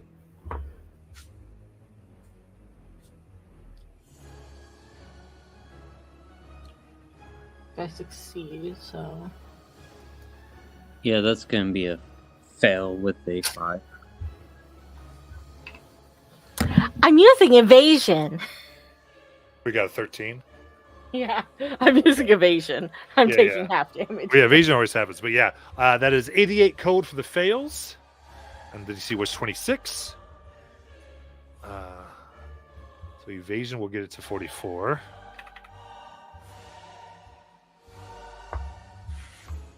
Stay up there. And then Vera. All right. So yeah, okay. First things first. Polar bears are going to go and attack the guy on the Are they ground. still up? Huh? Were they concentration? Yes. So you took 88. Yes. So you need a con save of 44. Oh. No, I can't do that. So they're gone. We broke concentration. All right.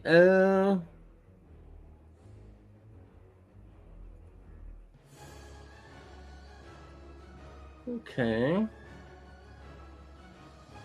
They're too far away. Yeah. How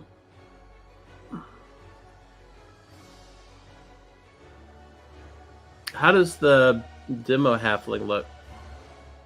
Nobody is bloodied. I think the most injured right now is Frost Scythe. Yeah, but I don't want to split up the attacks. But that might be the only one the bird can get to. Yeah, how far up is he in the air? 120 feet. Oh, never mind. Okay. I think Vera's gonna call and say we need to retreat, and she's going to use her bow to try to do some cover here on the demo halfling, because this is just not working. Okay. What is your intention? To try to get Ito out of there, Okay. because yeah, this is bad. Absolutely. So if you'd like, I will add 5 to the Demogorgon's AC. If you make the hit, Ito can, as a reaction, move their full speed away without a attack of opportunity. I'll offer that to you. What's their AC? So I even know if this is possible. I think it's possible. What's your let me tell you, what's your hit bonus? Plus 12? I mean, yeah, you can get this number. I'll just tell you, it's the AC regularly is 22, so this would be a 27 or higher. I'll give you the information.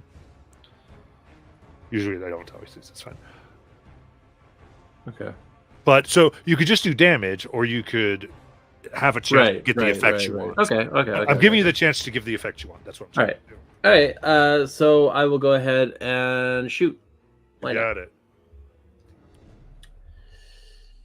It's a nat 20 on D&D Beyond. Ooh, very nice. A nat 20. I've got to give you damage on the effect on that one. All right. So I know that's going to be 8 plus whatever I roll. So I'm going to roll flat. Okay, so that's 30 piercing. 8 plus whatever you roll? 22 is what I rolled. Roll 20. How many? What I have sharpshooter. Thank you. That's why. And I just realized, it wouldn't matter because I don't have advantage on that shot. So yeah, we're good. So that was my first attack. Sharpshooter made more sense. It's like, there it is. Okay, so now you did that as a reaction. If you'd like, you can go your movement away. That's up to you. That's up to Ito. Ito, are you going to do it? Yes. So I'll go ahead and do another covering shot with my second attack. Second attack is a 25. That hits. And that one does 27 piercing.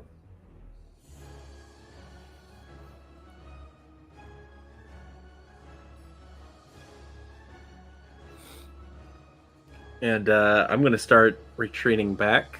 I feel like we need to find a place because this is an open battlefield and they have way too much room. They have the advantage here. I want us to find a better location. There's only 3 of us, and I feel like that's smarter.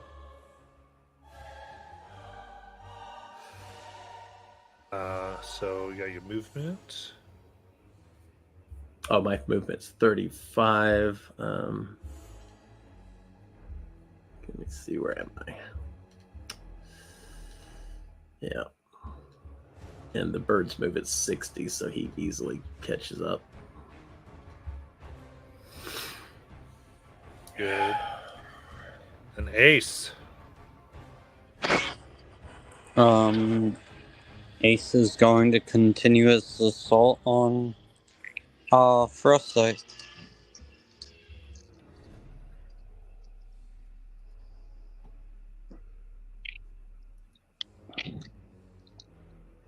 He has a range of 285.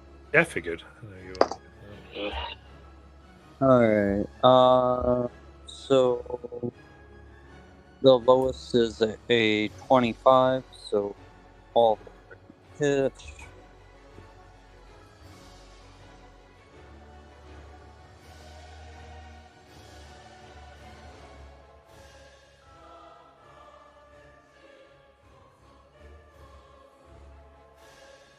That's going to be 36 points of force damage.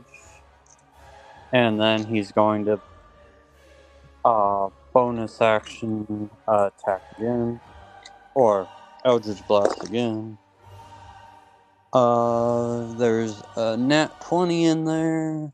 A 14's going to miss. So that's going to be 4 hits and a miss. As he's just trying to pummel this thing with Eldritch Blast.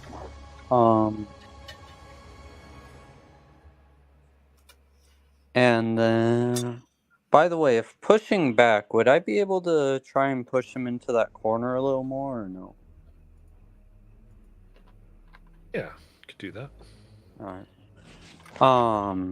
It's 5 feet. You'll probably get him all the way there between everything. Yeah, it's 10 feet each blast. Oh, he is up, but yeah.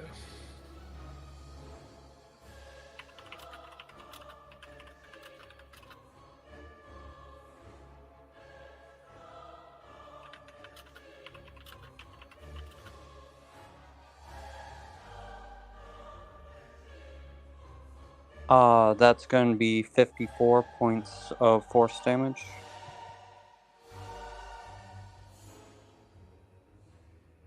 Nice.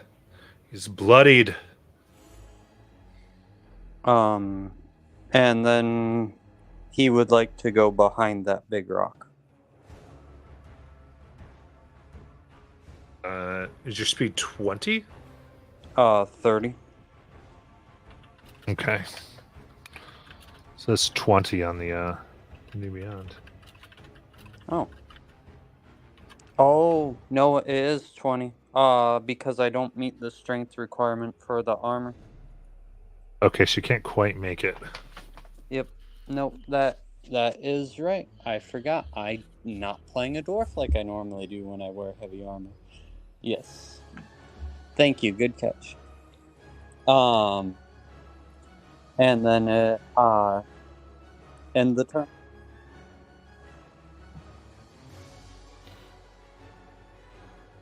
Okay, in that case, By the way, I did roll a 9 on the die. That's why I went ahead and made a turn for the confusion. I did roll 4. oh, perfect. Thank you.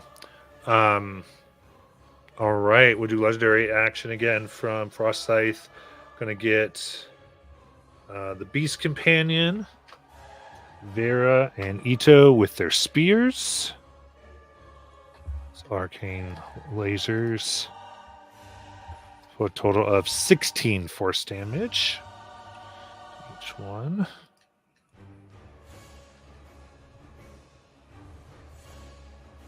And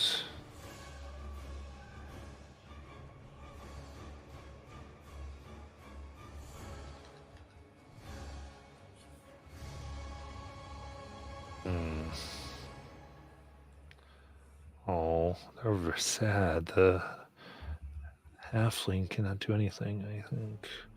They can look. They're trying to gaze, I guess. Let's do... They're going to try Beguiling Gaze. As they look directly at Ito, who needs a wisdom save. 23. 23. Oh my gosh, I see it. You are not stunned. There's nothing attractive about you.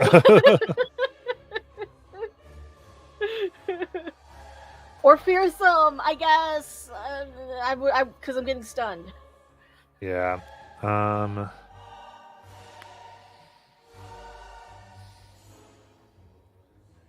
Greg, I think, is just going to smile as he just does a little wave like this with the fingers to Vera.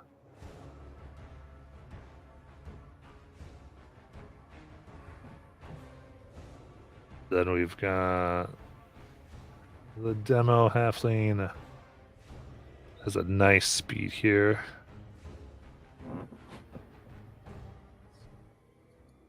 Yep, they can get there. Move up to Ito. And attack.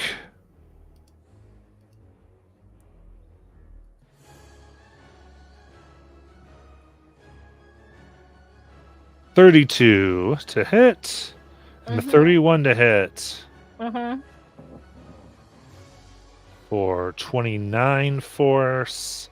And then 18 force. And the con save is 23, or you get your reduction. Then Ito, it is your turn. 19 on the con save. Right. So it's reduced by that amount. It's 47. 47? Yeah. That's 4, 7, 8, 9 is 2.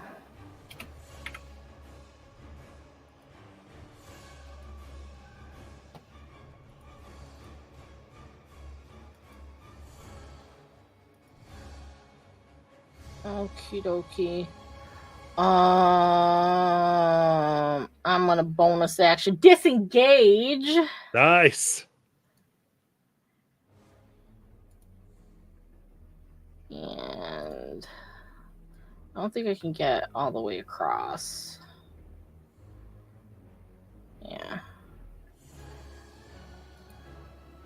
So I'm going to, if I can select myself, slide on behind here, and then I'm going to chug down a potion.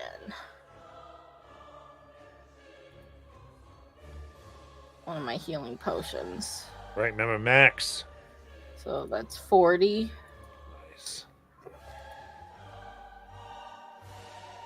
Because yeah, we're doing just the max of like the rolled stuff. Yep. So supreme would be 40, right? Yep. Okay.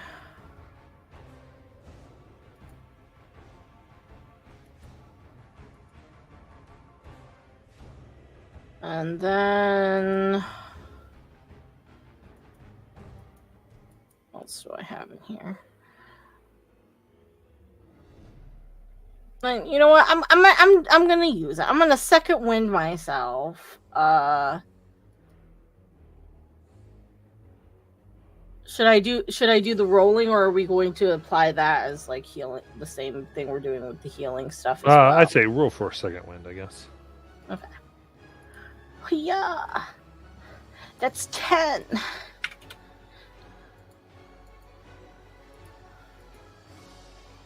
Oh wait, no. Even though it's under limited use, it's a bonus action, so never mind, because I bonus actioned already. Gotcha. Oh, brother.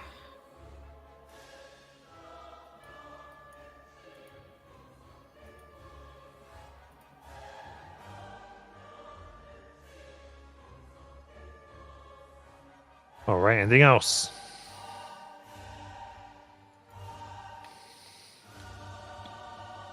Is that it? Could I free action throw my ball bearings? No, those an action throw ball bearing. Okay. That's it.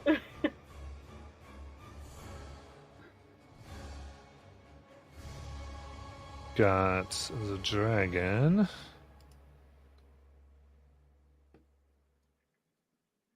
So we got here. Ooh, does get a refresh on its breath. Very nice.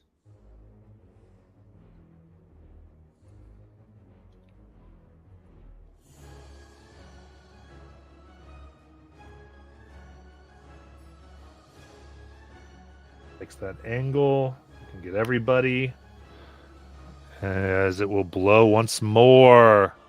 So Dex saves against the cone. 10.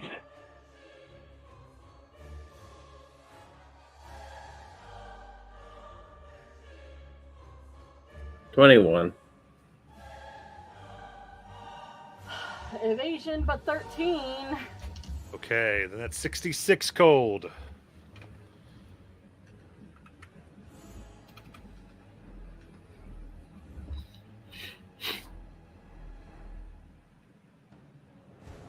Do I take 33 for halved? Yes. Or...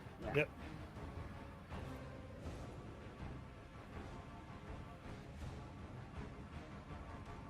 Yeah, throwing the out. No! I know, you're gonna get a better. You get a better. You do your thing.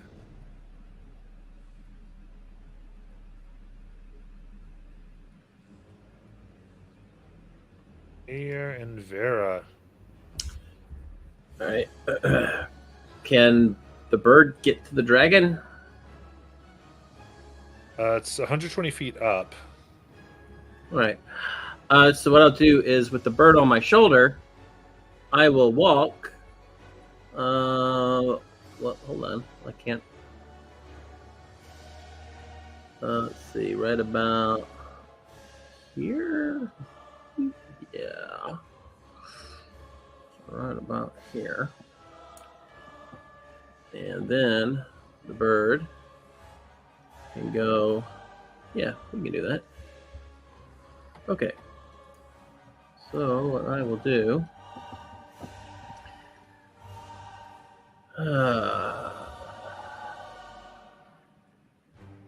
Okay. I'll shoot the.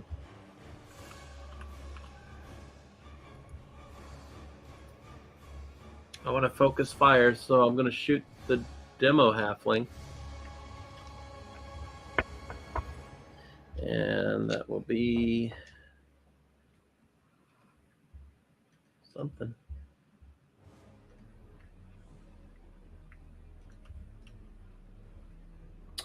Uh, 29. That hits. For 23 piercing, and for the second attack, I go ahead and order the bird to do their 2 attacks. So the bird will go fly. That's the demo halfling? Okay. 40 feet this way. And then they will take their 2 attacks. Let's see. First one.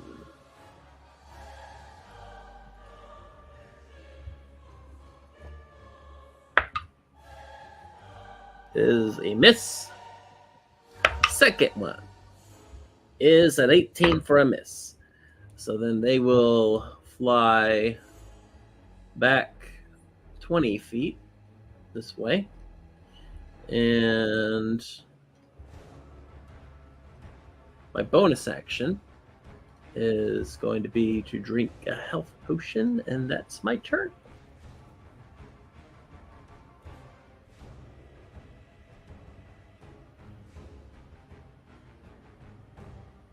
There.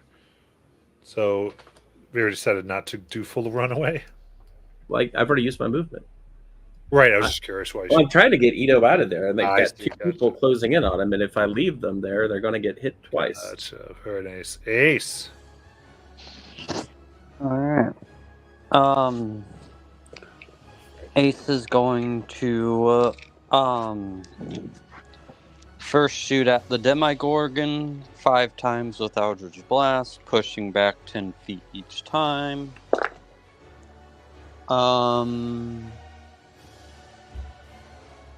Does a 21 hit? That's the lowest of them.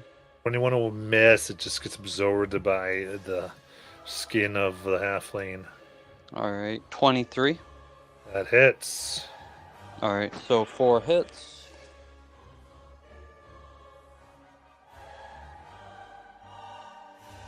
All right. Push back the 20 feet. That's going to be 37 points of force damage. Nice. So that was 40 feet pushback, right? Doesn't it get pushed back 5 feet each one? Or is it 10? Let me double check. I think it's 10.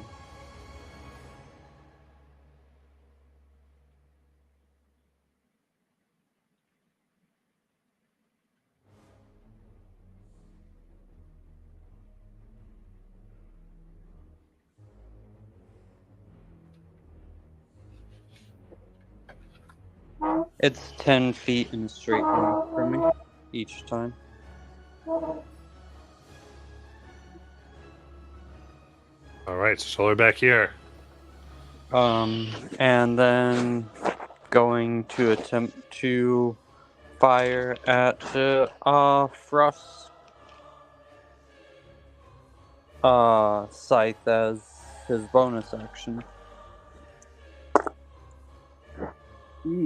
That's a lot of misses.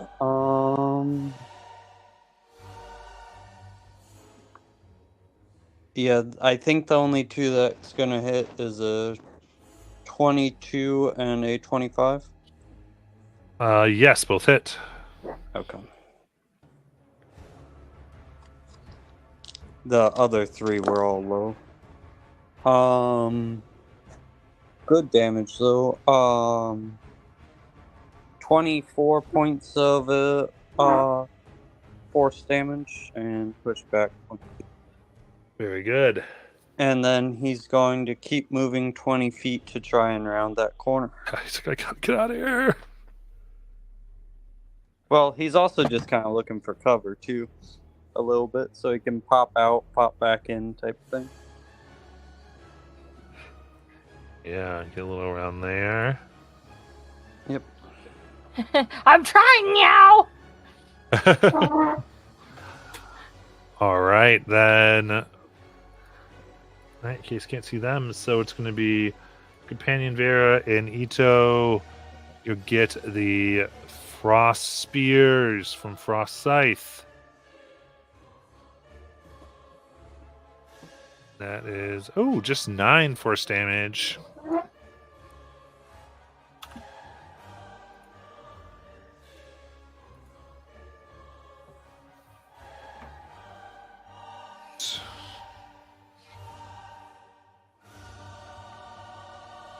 Ito.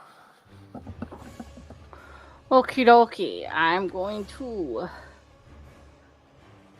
move my 40 over. I can collect myself. Come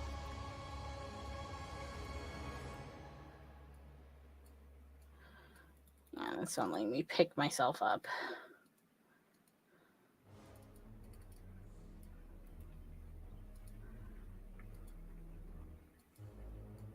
There we go.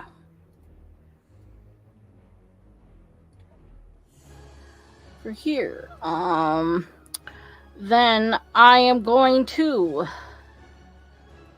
drink another health potion.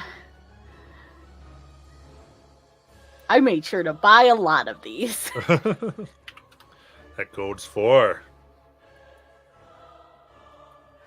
And then I'm going to Bonus action, hide. You got it. Give me that stealth check.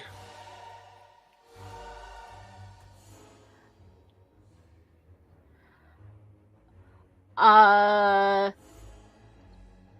17. Wait, You mean no, 26? because 26. But it's a 26. natural one. But 26. Ouch, my knee.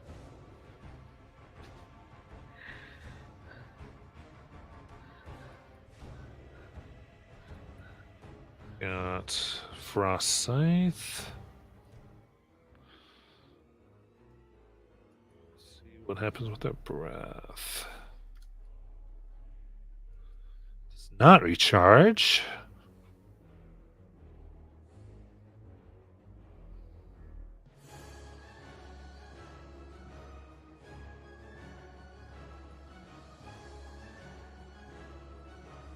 Ace.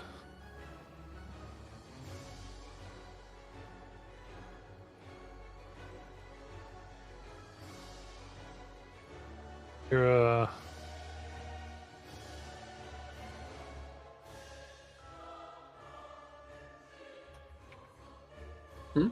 Will, with that, because it knows it's being drawn out. You all are running away, so it's actually going to kind of get pretty much out of sight here.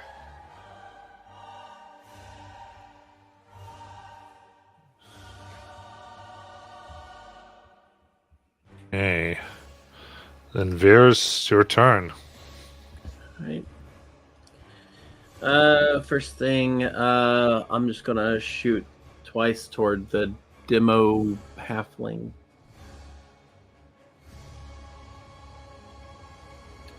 First 124.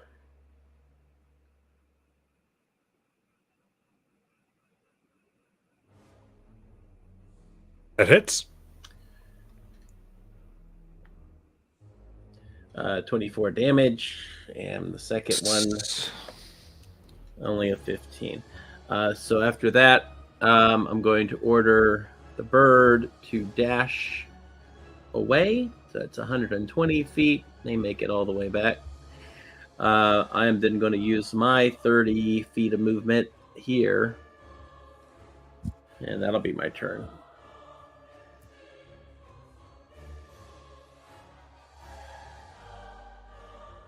Go to Ace.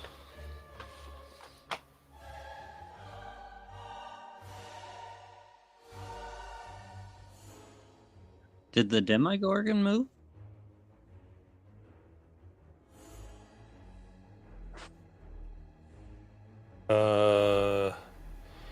I guess not. Just go ahead. Okay. Sorry. Then he's going to step out from behind the rock. 20 feet here. And then is the dragon full cover or half cover? Or 3/4? I can't quite tell. Yeah, it's gonna be full. That's fine. Then he will pepper the Demogorgon.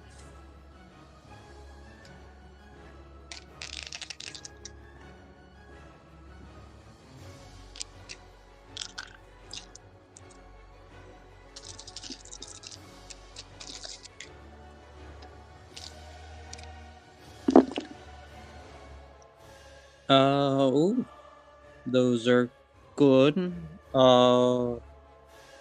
The lowest one's a 25 to hit. That hits. Alright. And then the second round of 5 is going to be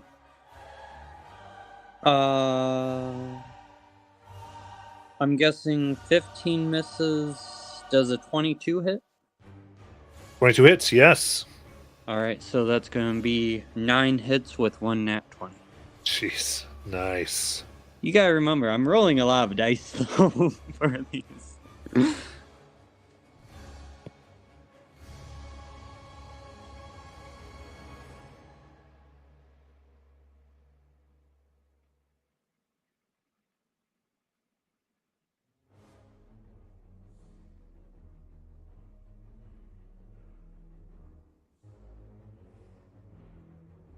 The Force.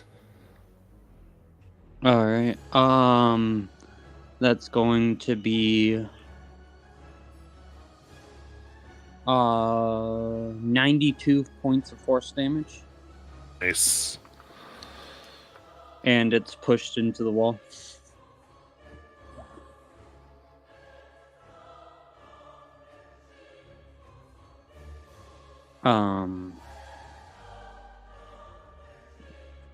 Is it at least bloodied yet? Yeah, it just became bloodied. Yay! And then end the turn.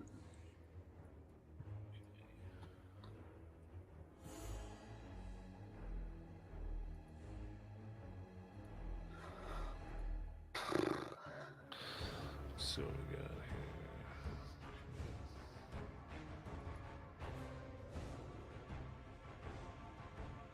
All right. In that case,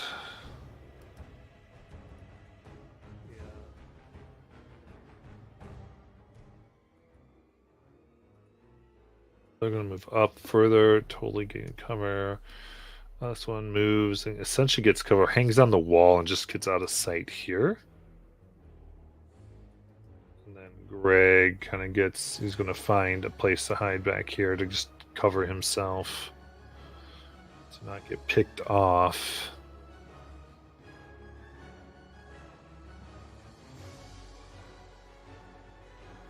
And Ito.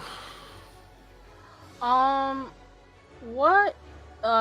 This rock face that's right north of me. Is it like a rock, like a big giant rock wall that kind of like goes straight up, kind of thing? Yeah, a lot of it touches the ceiling. Okay.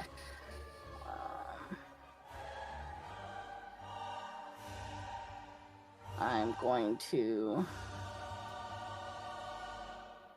take another potion.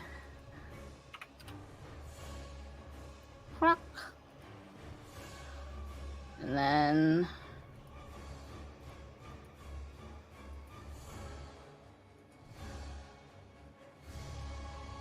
stand.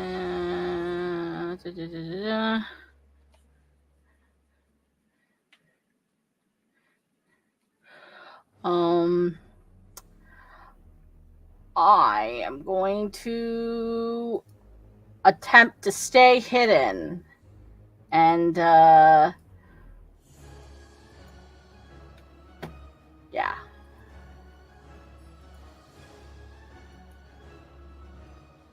On Saturday's clock here, I got all confused. Take a break after Vera's turn. Well, it's not a nat 1. Okay. But it is a 26 again. Okay. But not a nat 1. And you move Vera? Yeah, gonna go ahead and shoot twice at halfling boy girl. Okay. They've moved out of sight, all of them. Out of sight? Where are they at? So there's like a pit there, and they've gone down into it. Oh, for full cover. Yeah. All right. I will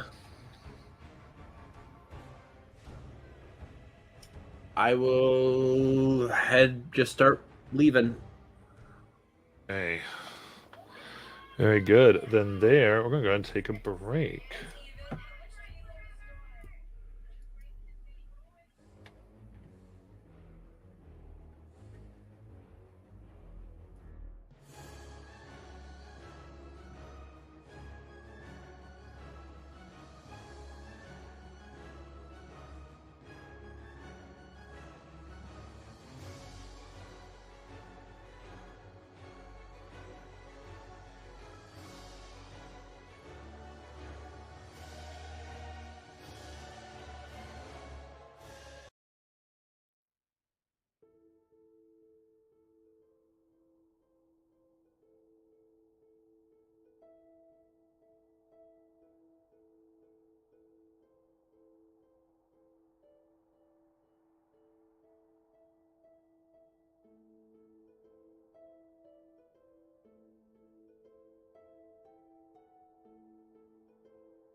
Okay. I'm back.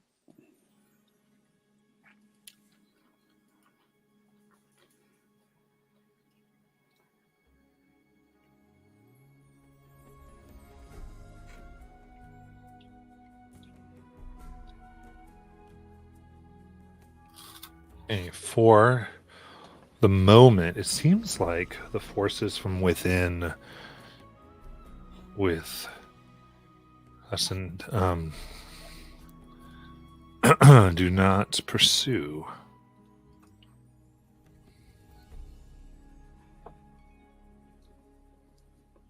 As Yethrin watches you retreat.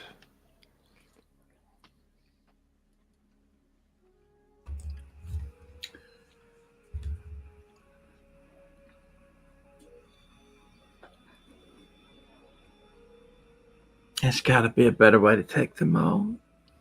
I think if we, Well, they're not coming out. no.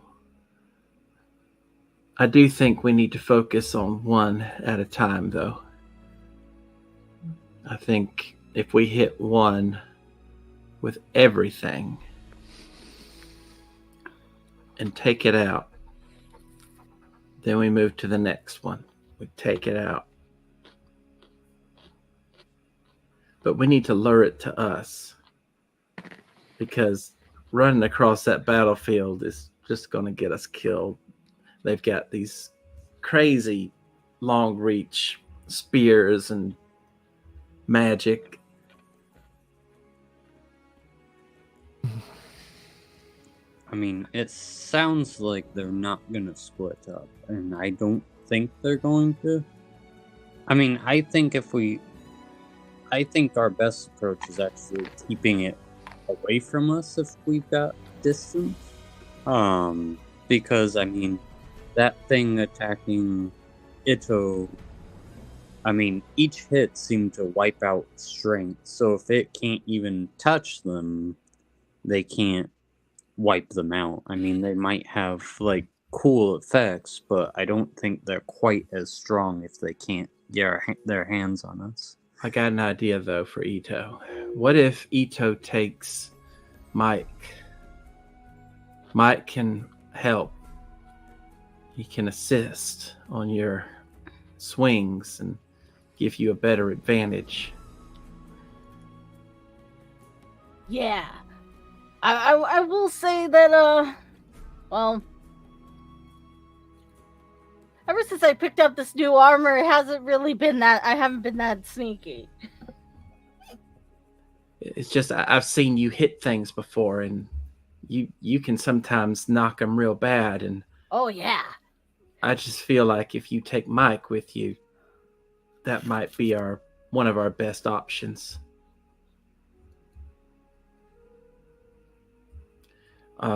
So if you take Mike with you across the field, and me and Ace split up and do range, especially if we're all hitting the same thing at the same time with everything, I think we could take it out pretty quick.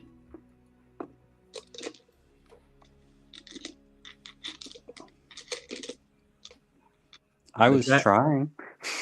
I know, but I know also that we were all shooting all of them at the same time, and I feel like if we follow Ito's lead here, we can focus on him. Well, Now, with the dragon, though, that's a whole other thing, because once Ito takes down this other thing, I don't think Ito can reach the dragon, and then that's on me and you, Ace. yeah. So, Yeah, I can't fly. how long would it take you to get used to my boots? An hour. An hour. We don't have an hour. All right. Okay. So how about we attack the halfling Then we attack the dragon. Then, if we can get him, we'll take on Greg. All right. I think we should go back in fairly quickly, and he chugs a couple potions. Yeah. Because they'll be healing up too. All right. In this moment, from you see the snow around begin to flurry and glow blue, while feathers of black begin to swirl. You see what looks to be a man and a raven skull appear. And next to him, a beautiful woman of pale skin and white hair with snowflake earrings.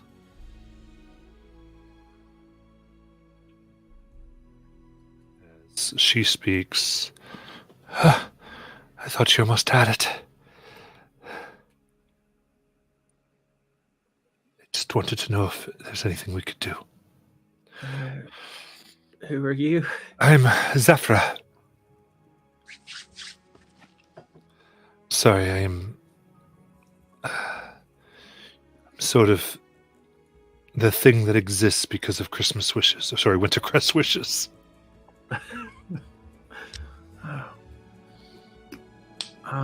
The things usually one gets a year. It's a way to channel the elemental powers to keep Erin imprisoned, but for some reason it's gone out of control. And I usually help them get answered. What do you? What can you do? I guess I wanted to give you what information I had. Catherine's wish was to see a battle. It's why they actually can't chase you.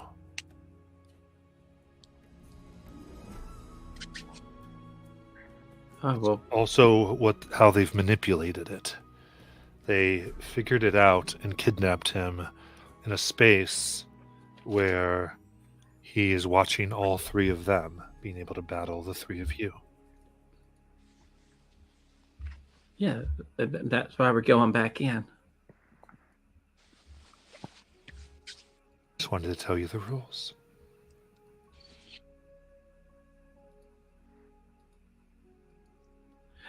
Would you be able to answer questions after this here battle?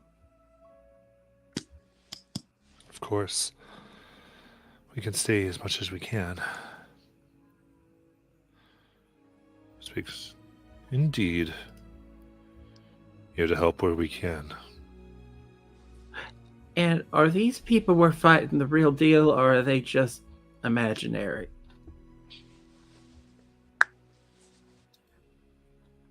They're real in a way. Real things, some of their forms changed. But I can sense you desire that man in the back. That is him. He was teleported here by the child's wish. All right.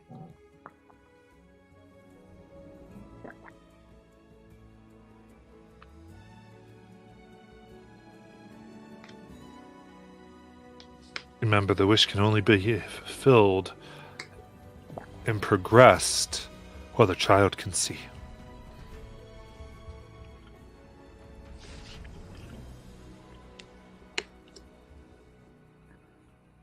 Okay. Well then, Ito cracks his knuckles. Dragon,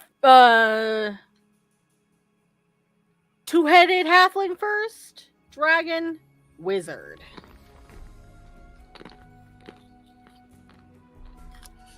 And yep. We're attacking the one on the ground first. Two-headed halfling. Let's see. Zafra will grab you put our hand on. Sorry, you, Ito. Grab a cheek and cast Greater Restoration, and give you your max HP back. So I hope that'll help.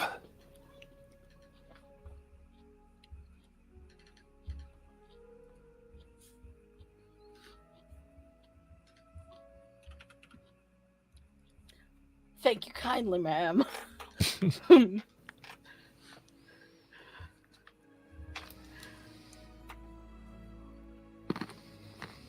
right, I go ahead and drink my potion of invulnerability.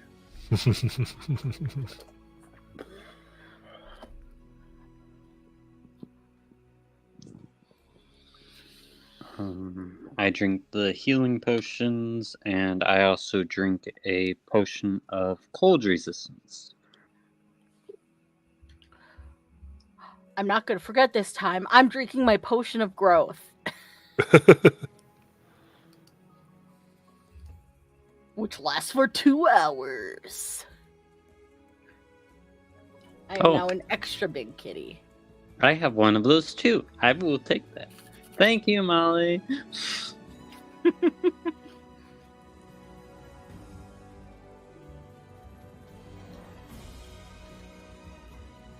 All right. All right. You hear the sounds of magic and clogging as you feel like the creatures within are each doing their own recovery. Yeah, we gotta get going.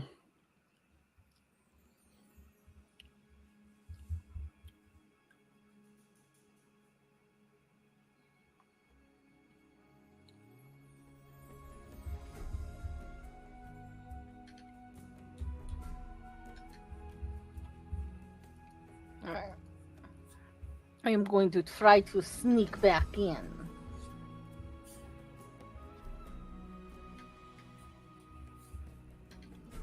Good plan. We're going right back in.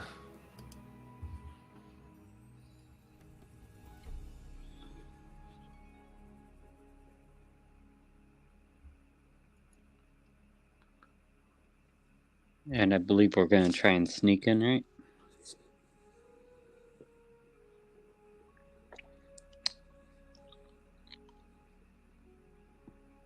You certainly can.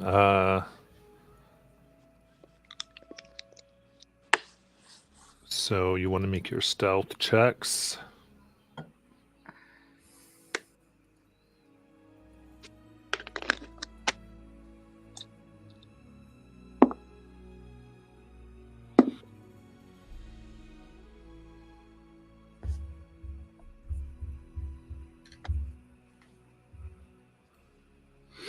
$38.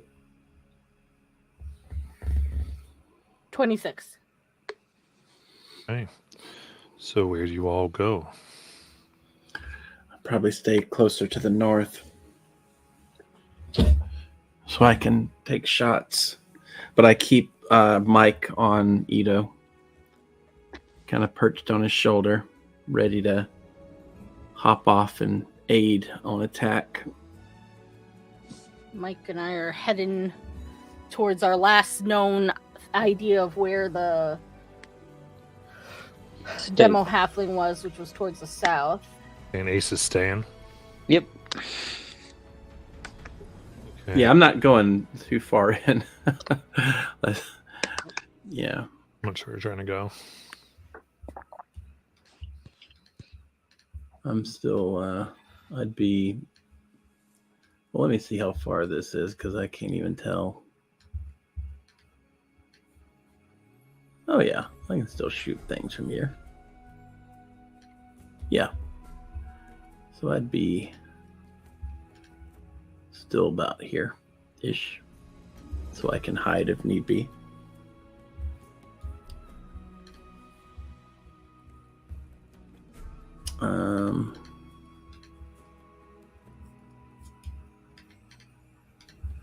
Well,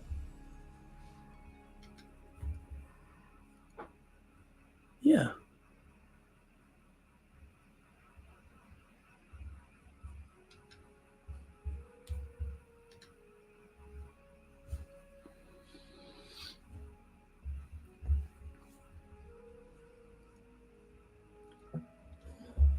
In that case, you enter back in and you see them ready and waiting for you. You did not beat their perception check. You got a 40. And so, Ace, it is your turn. We're not rolling. I'll just keep initiative. If you want to roll initiative, you can if you'd like. I mean, I rolled a nat 1 earlier. I was trying to at least beat some of the monsters. You got it. Yeah. Roll me initiative, everybody. You can tell me your new one.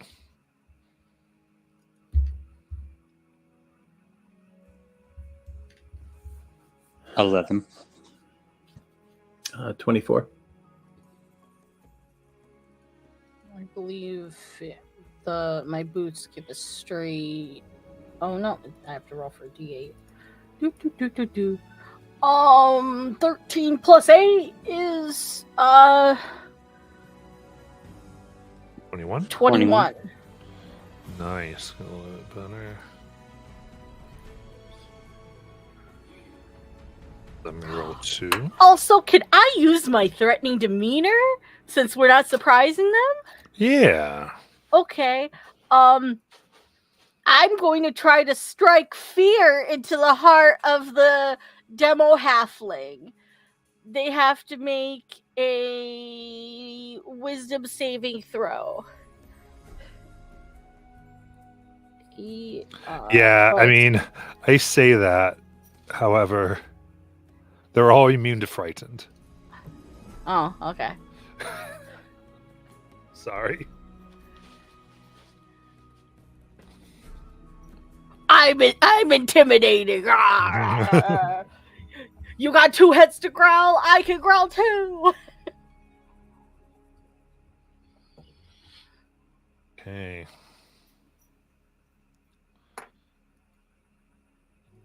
In that case,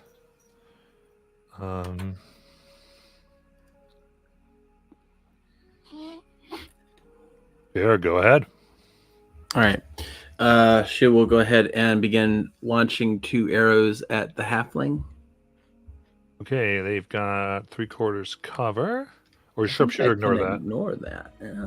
Nice. There you go. First one is only a 15. Second one is a nat 1. So the bonus action is going to be the help action, but that's saved for Ito. Mhm. That's for Mike. Yeah. Got it. Then Ito. Okie dokie. Mike and I are going to head right over to the demo halfling. Which I'm pretty sure. Yeah. 35. And how much does Mike have? He has 60 feet of flying. Oh yeah, Mike could get on the other side.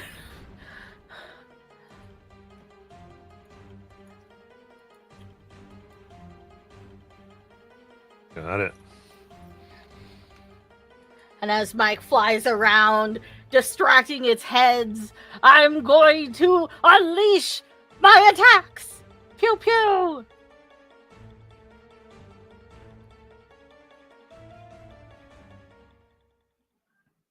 $24. That it? Okay. The second one is a dirty 20. That'll miss. Too thick of hide. First one hits at least, so kaplomp.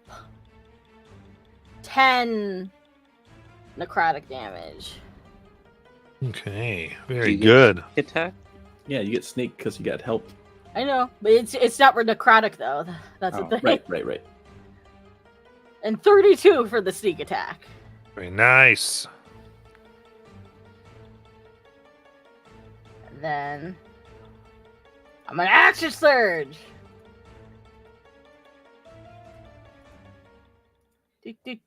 And we're gonna do it again. 25 on the first hit. And that's a natural 20 on the second one. Oh yeah, both hit.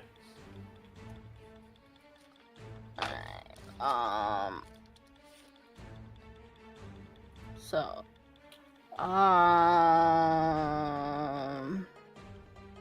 gonna do.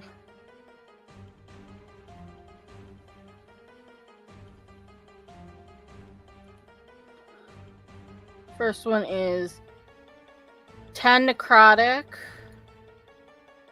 and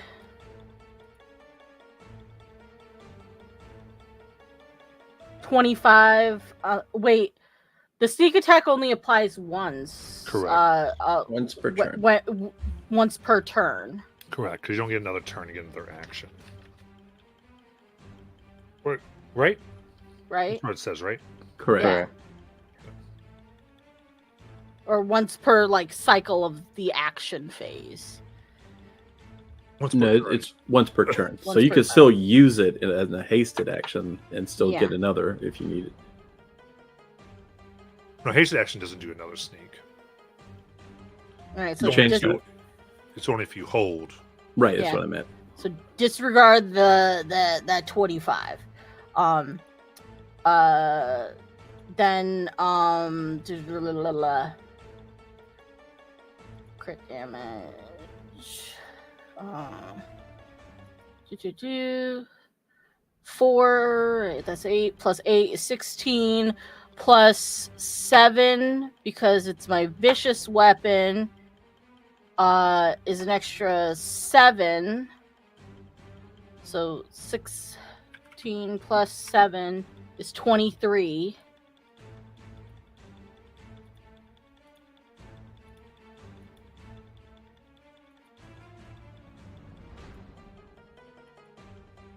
And then wait, I also get, because I used enlarge, I get, it's a D4 of extra damage. So 3 of those hit. Of the first 2, 1 hit, and of the second 2, it was both of them hit. So 3d4. Okay. That's an extra 8. Right. It is bloody. That was a lot of damage. Okay, that's it. I got it. So many things.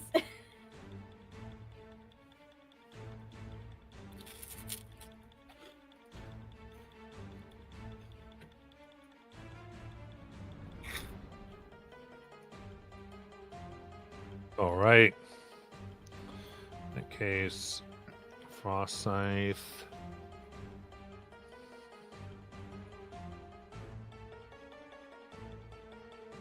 Here.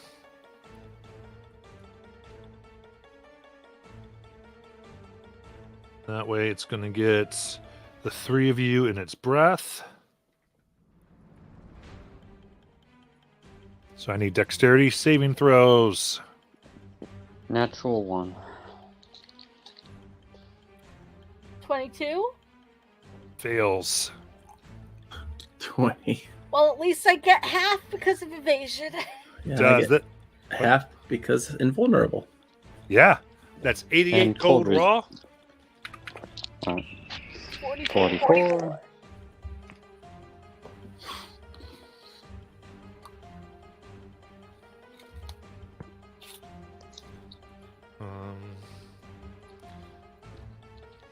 Very good. And then Ace.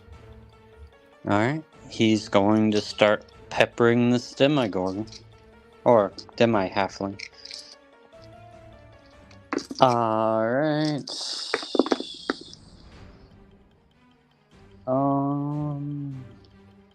The 27 hits. 30 hits. 23 hits, right? Mm-hmm. Alright. Then the nat 1 and the 15 are probably gonna, or are definitely gonna miss. So that's 3 hits that round. Then the bonus action ones. The 19's gonna miss. 22. 22 hits. Alright. So those 4 will hit. And then action surge again. Because I'm 18 levels of fighter, I get that twice a day, or twice a short rest. 29, 26. Alright, so that's going to be 2 additional hits. Nice. Because the 18, 20, and the 16 are going to miss. So that's going to be a total of 10 hits, rolling damage.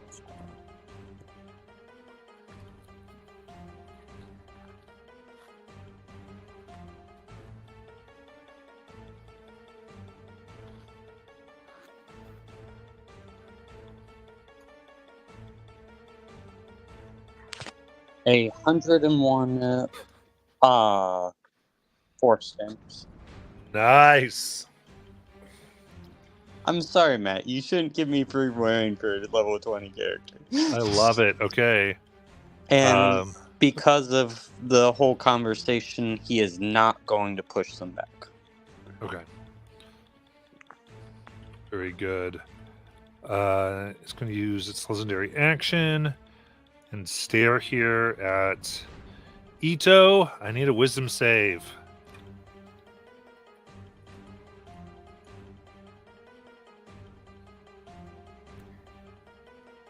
$15. Teen, you are stunned.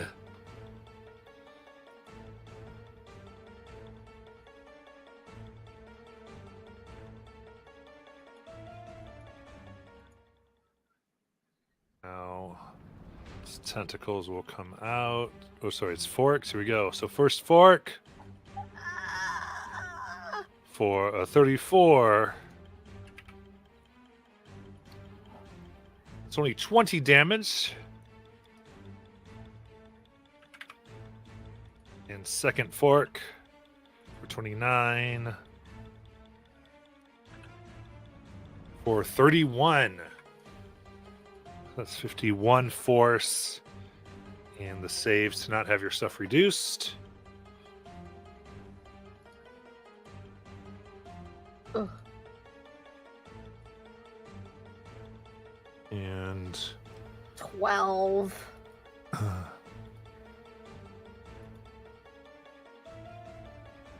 yeah, you get reduced. Then it's going to look at Ace and do a hypnotic gaze. I need a wisdom save. How much does it get reduced for? It's 20 plus 31, right? Yeah, so 51. Well, we learned last time with the nat 20, I can't save on that. Okay. Awesome. You are charmed. And the Demigorgon gets to choose how you're going to use your action, reaction, and movement. Or the Demi-Halfling, I keep messing up.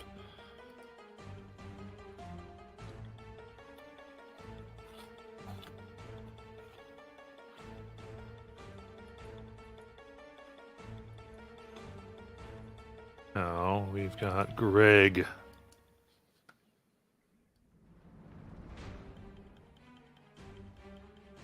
Looking down there.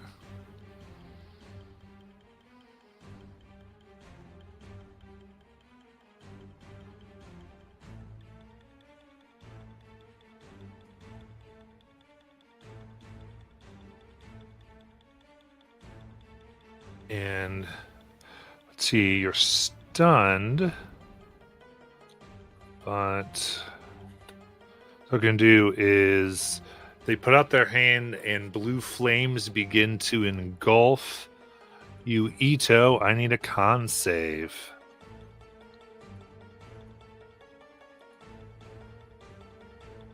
My God, I'm throwing this dice away. 9. Okay. That is 97 fire damage.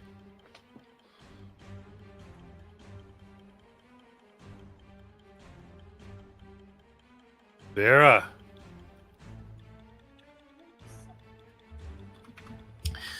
All right. I'm gonna stick to the plan and go ahead and launch 2 arrows.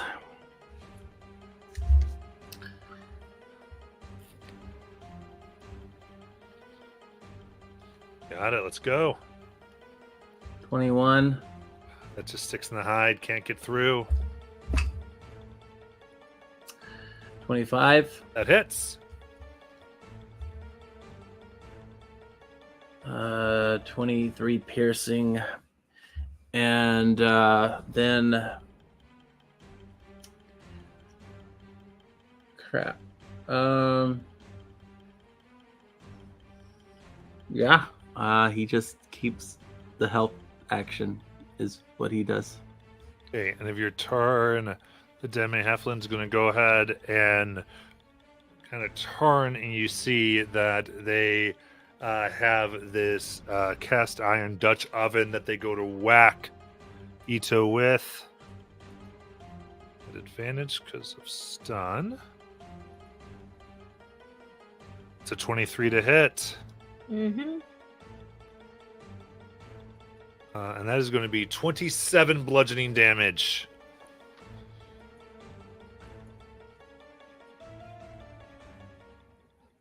Till you are stunned.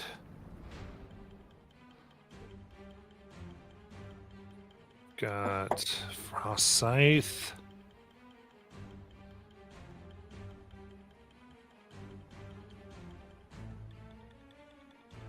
That recharge.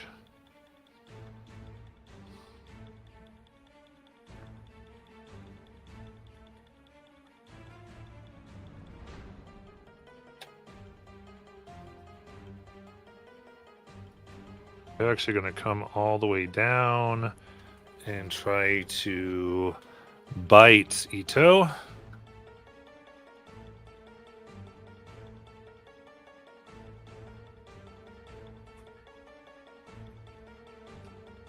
That's the 36 to hit.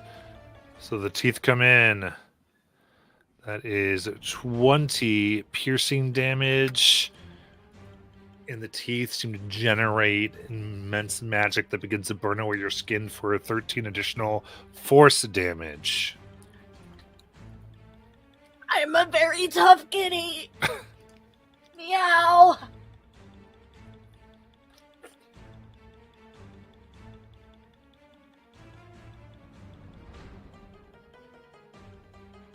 Okay.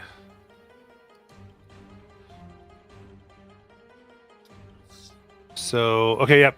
So it's going to claw twice, dealing a total of 32 slashing damage. I'm just barely up, you guys. Ace. The Demogorgon chooses what I do. That's right.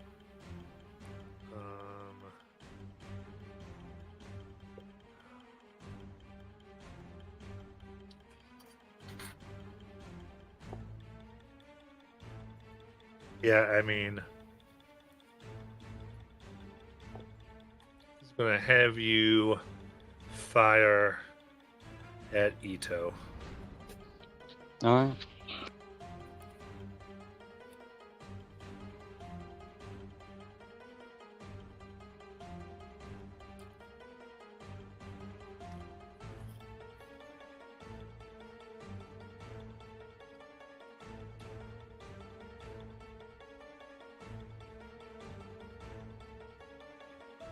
The lowest is an 18, Ito. The 18 doesn't hit me. Alright. The next lowest was... All the rest will hit me. Oh, okay. My AC is a 19.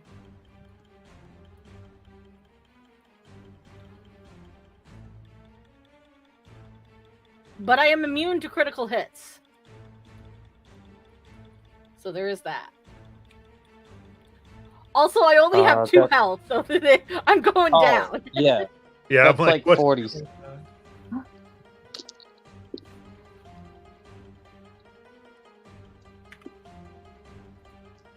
Timber! Blunk. Okay. Then they'll have you Go ahead and move. 5, 10, 15, 20 feet closer.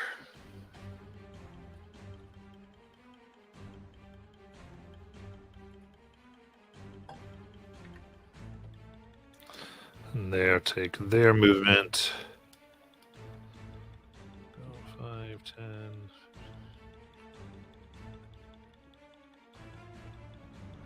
Out of curiosity, how long does this charm last?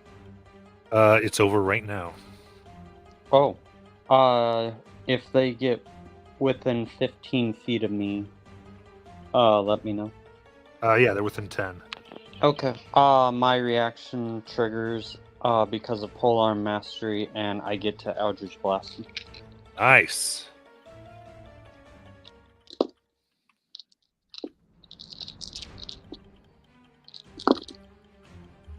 Also, I got an op attack.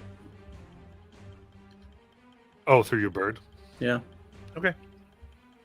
So one of those a natural 20, and the lowest of that is going to be a 25 to hit.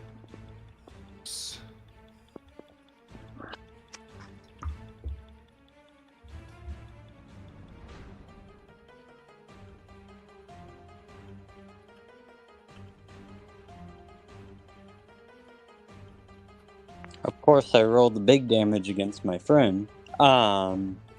That's going to be a total of 39 force damage, and it's going to push them back 50 feet. How many feet? 10? 50. 50. Oh, that's right, because each hits.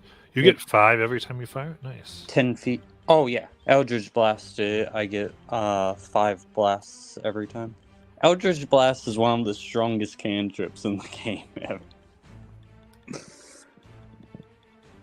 Jeez. Totally lost its movement there. Very good. Did Mike hit? No. Okay. All right. So it's over here now.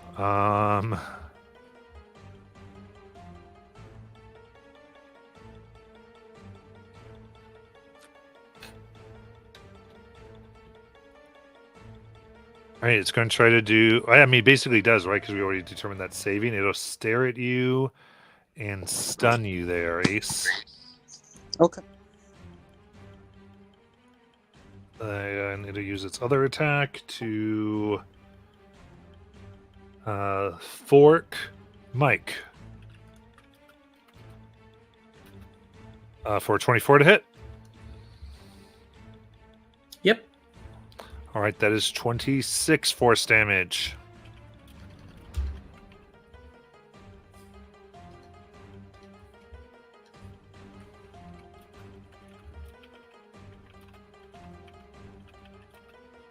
Greg kind of contemplates the battlefield a little bit. And Ver, it's your turn. It's Ito's turn. Why? You were 24, Ito has 21. In initiative. Oh. I guess it's just not in order. Okay. So I will have the bird. No,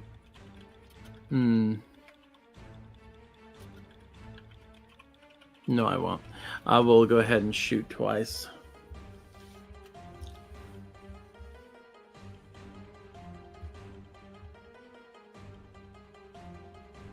Another miss. And another miss. So the bird will try 2 attacks. 24 That hits. and 29. That hits as well. Gotta do 11 and 11.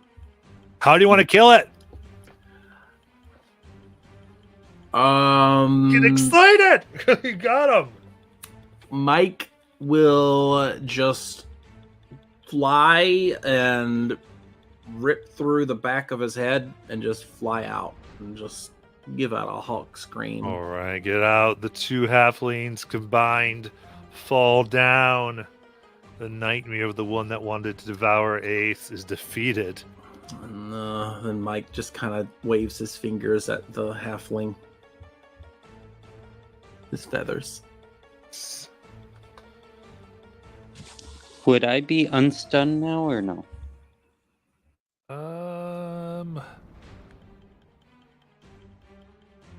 It's not a concentration, so no. It was just an effect.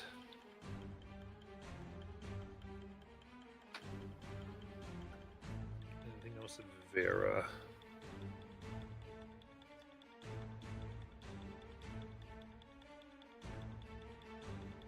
Anything else from Vera? No, that's my turn. Hey, Ito, death save.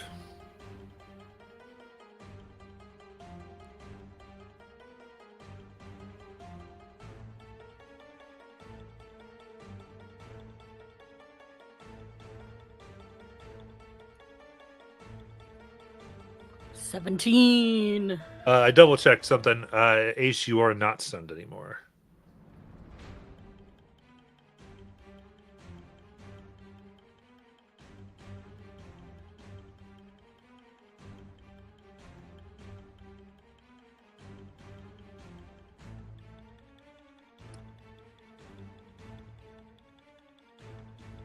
I wasn't sure if you heard me. I got a 17. Yeah, sorry. Frost Scythe.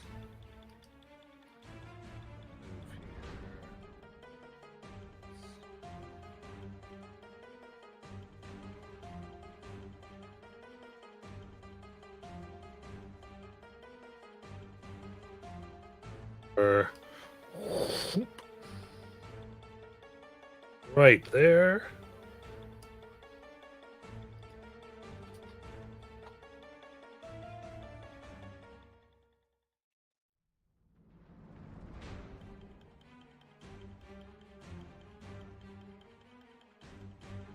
And go with its claw at Vera. Ooh, natural one for a miss. I mean, that one still met my AC, so I'm pretty sure if he doesn't roll that once, he's gonna get me. Yeah, then that one did meet the AC, but it is we still say nat ones it fails. I know, but what I'm saying is if he doesn't roll a nat one, he's gonna hit me. Correct. I'm just moving through there. All right, the second one does hit. I need. Oh, actually, no, you just get it. So that is 21 slashing damage, and you are grappled and restrained. Go ahead and take its bite for a natural 20.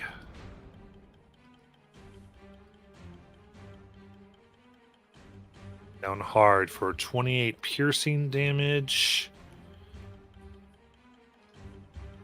and 30 force damage.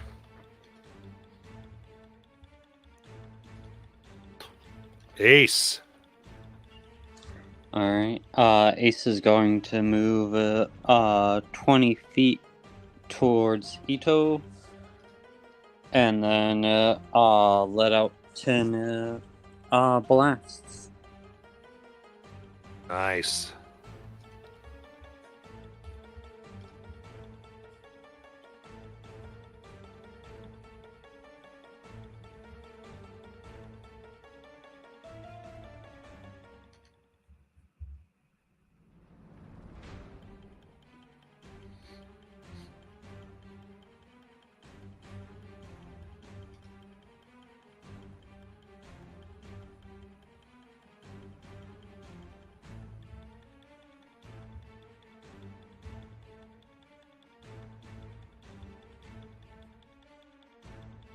A 21 misses, correct?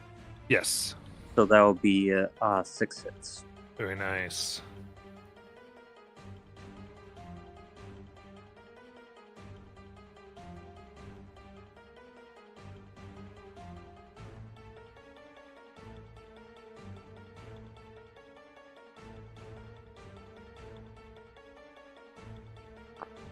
That's going to be 63 points of force damage. Nice. And there's not really anywhere to push it, so he will stay there, and that'll end his turn.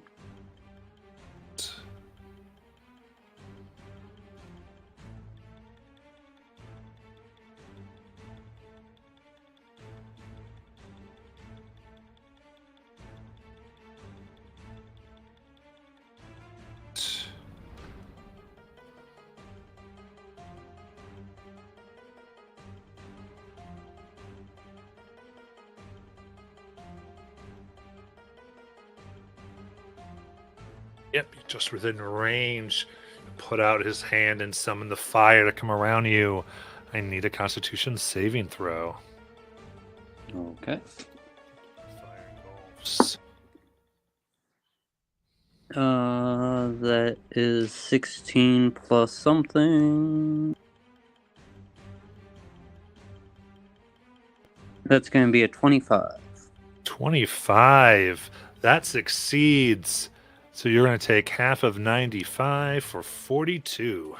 Actually, you see, due to the magnesium armor, the armor absorbs it, and he's just able to laugh it off, taking no damage.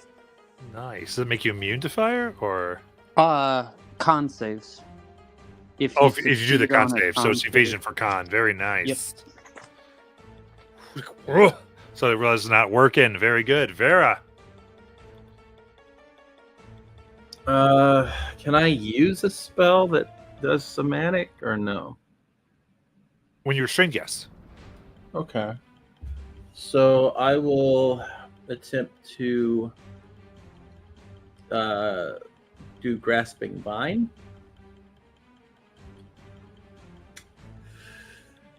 And put it, 30 feet above. Well, I guess it's hard to say. It needs to be in 30 feet of him, but 30 feet of us both, I guess, above us.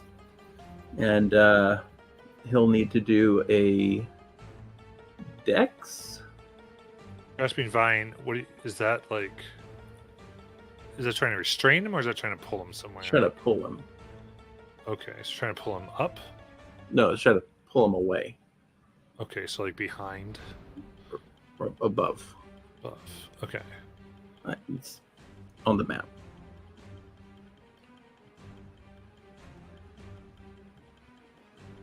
That is 18. That meets it.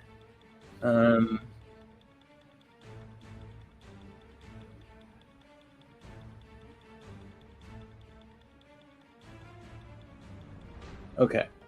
And bonus is to have Mike help Ito How? by doing the help action. But like, what does he do to help him? To encourage him to come back.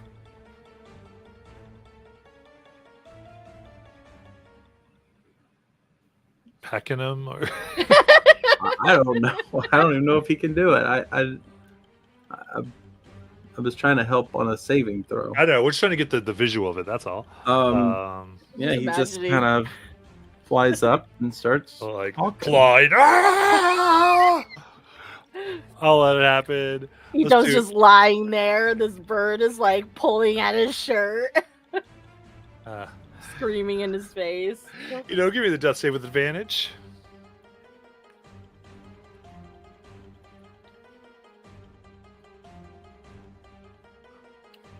A 9. Oh, no. It's a fail. And we're going to have to pick this up next week. We're at the end of our time. We'll see how this goes. Anyone watching, thank you so much. And our 2-shot trying to help out by defeating these winter monsters. We'll see you then.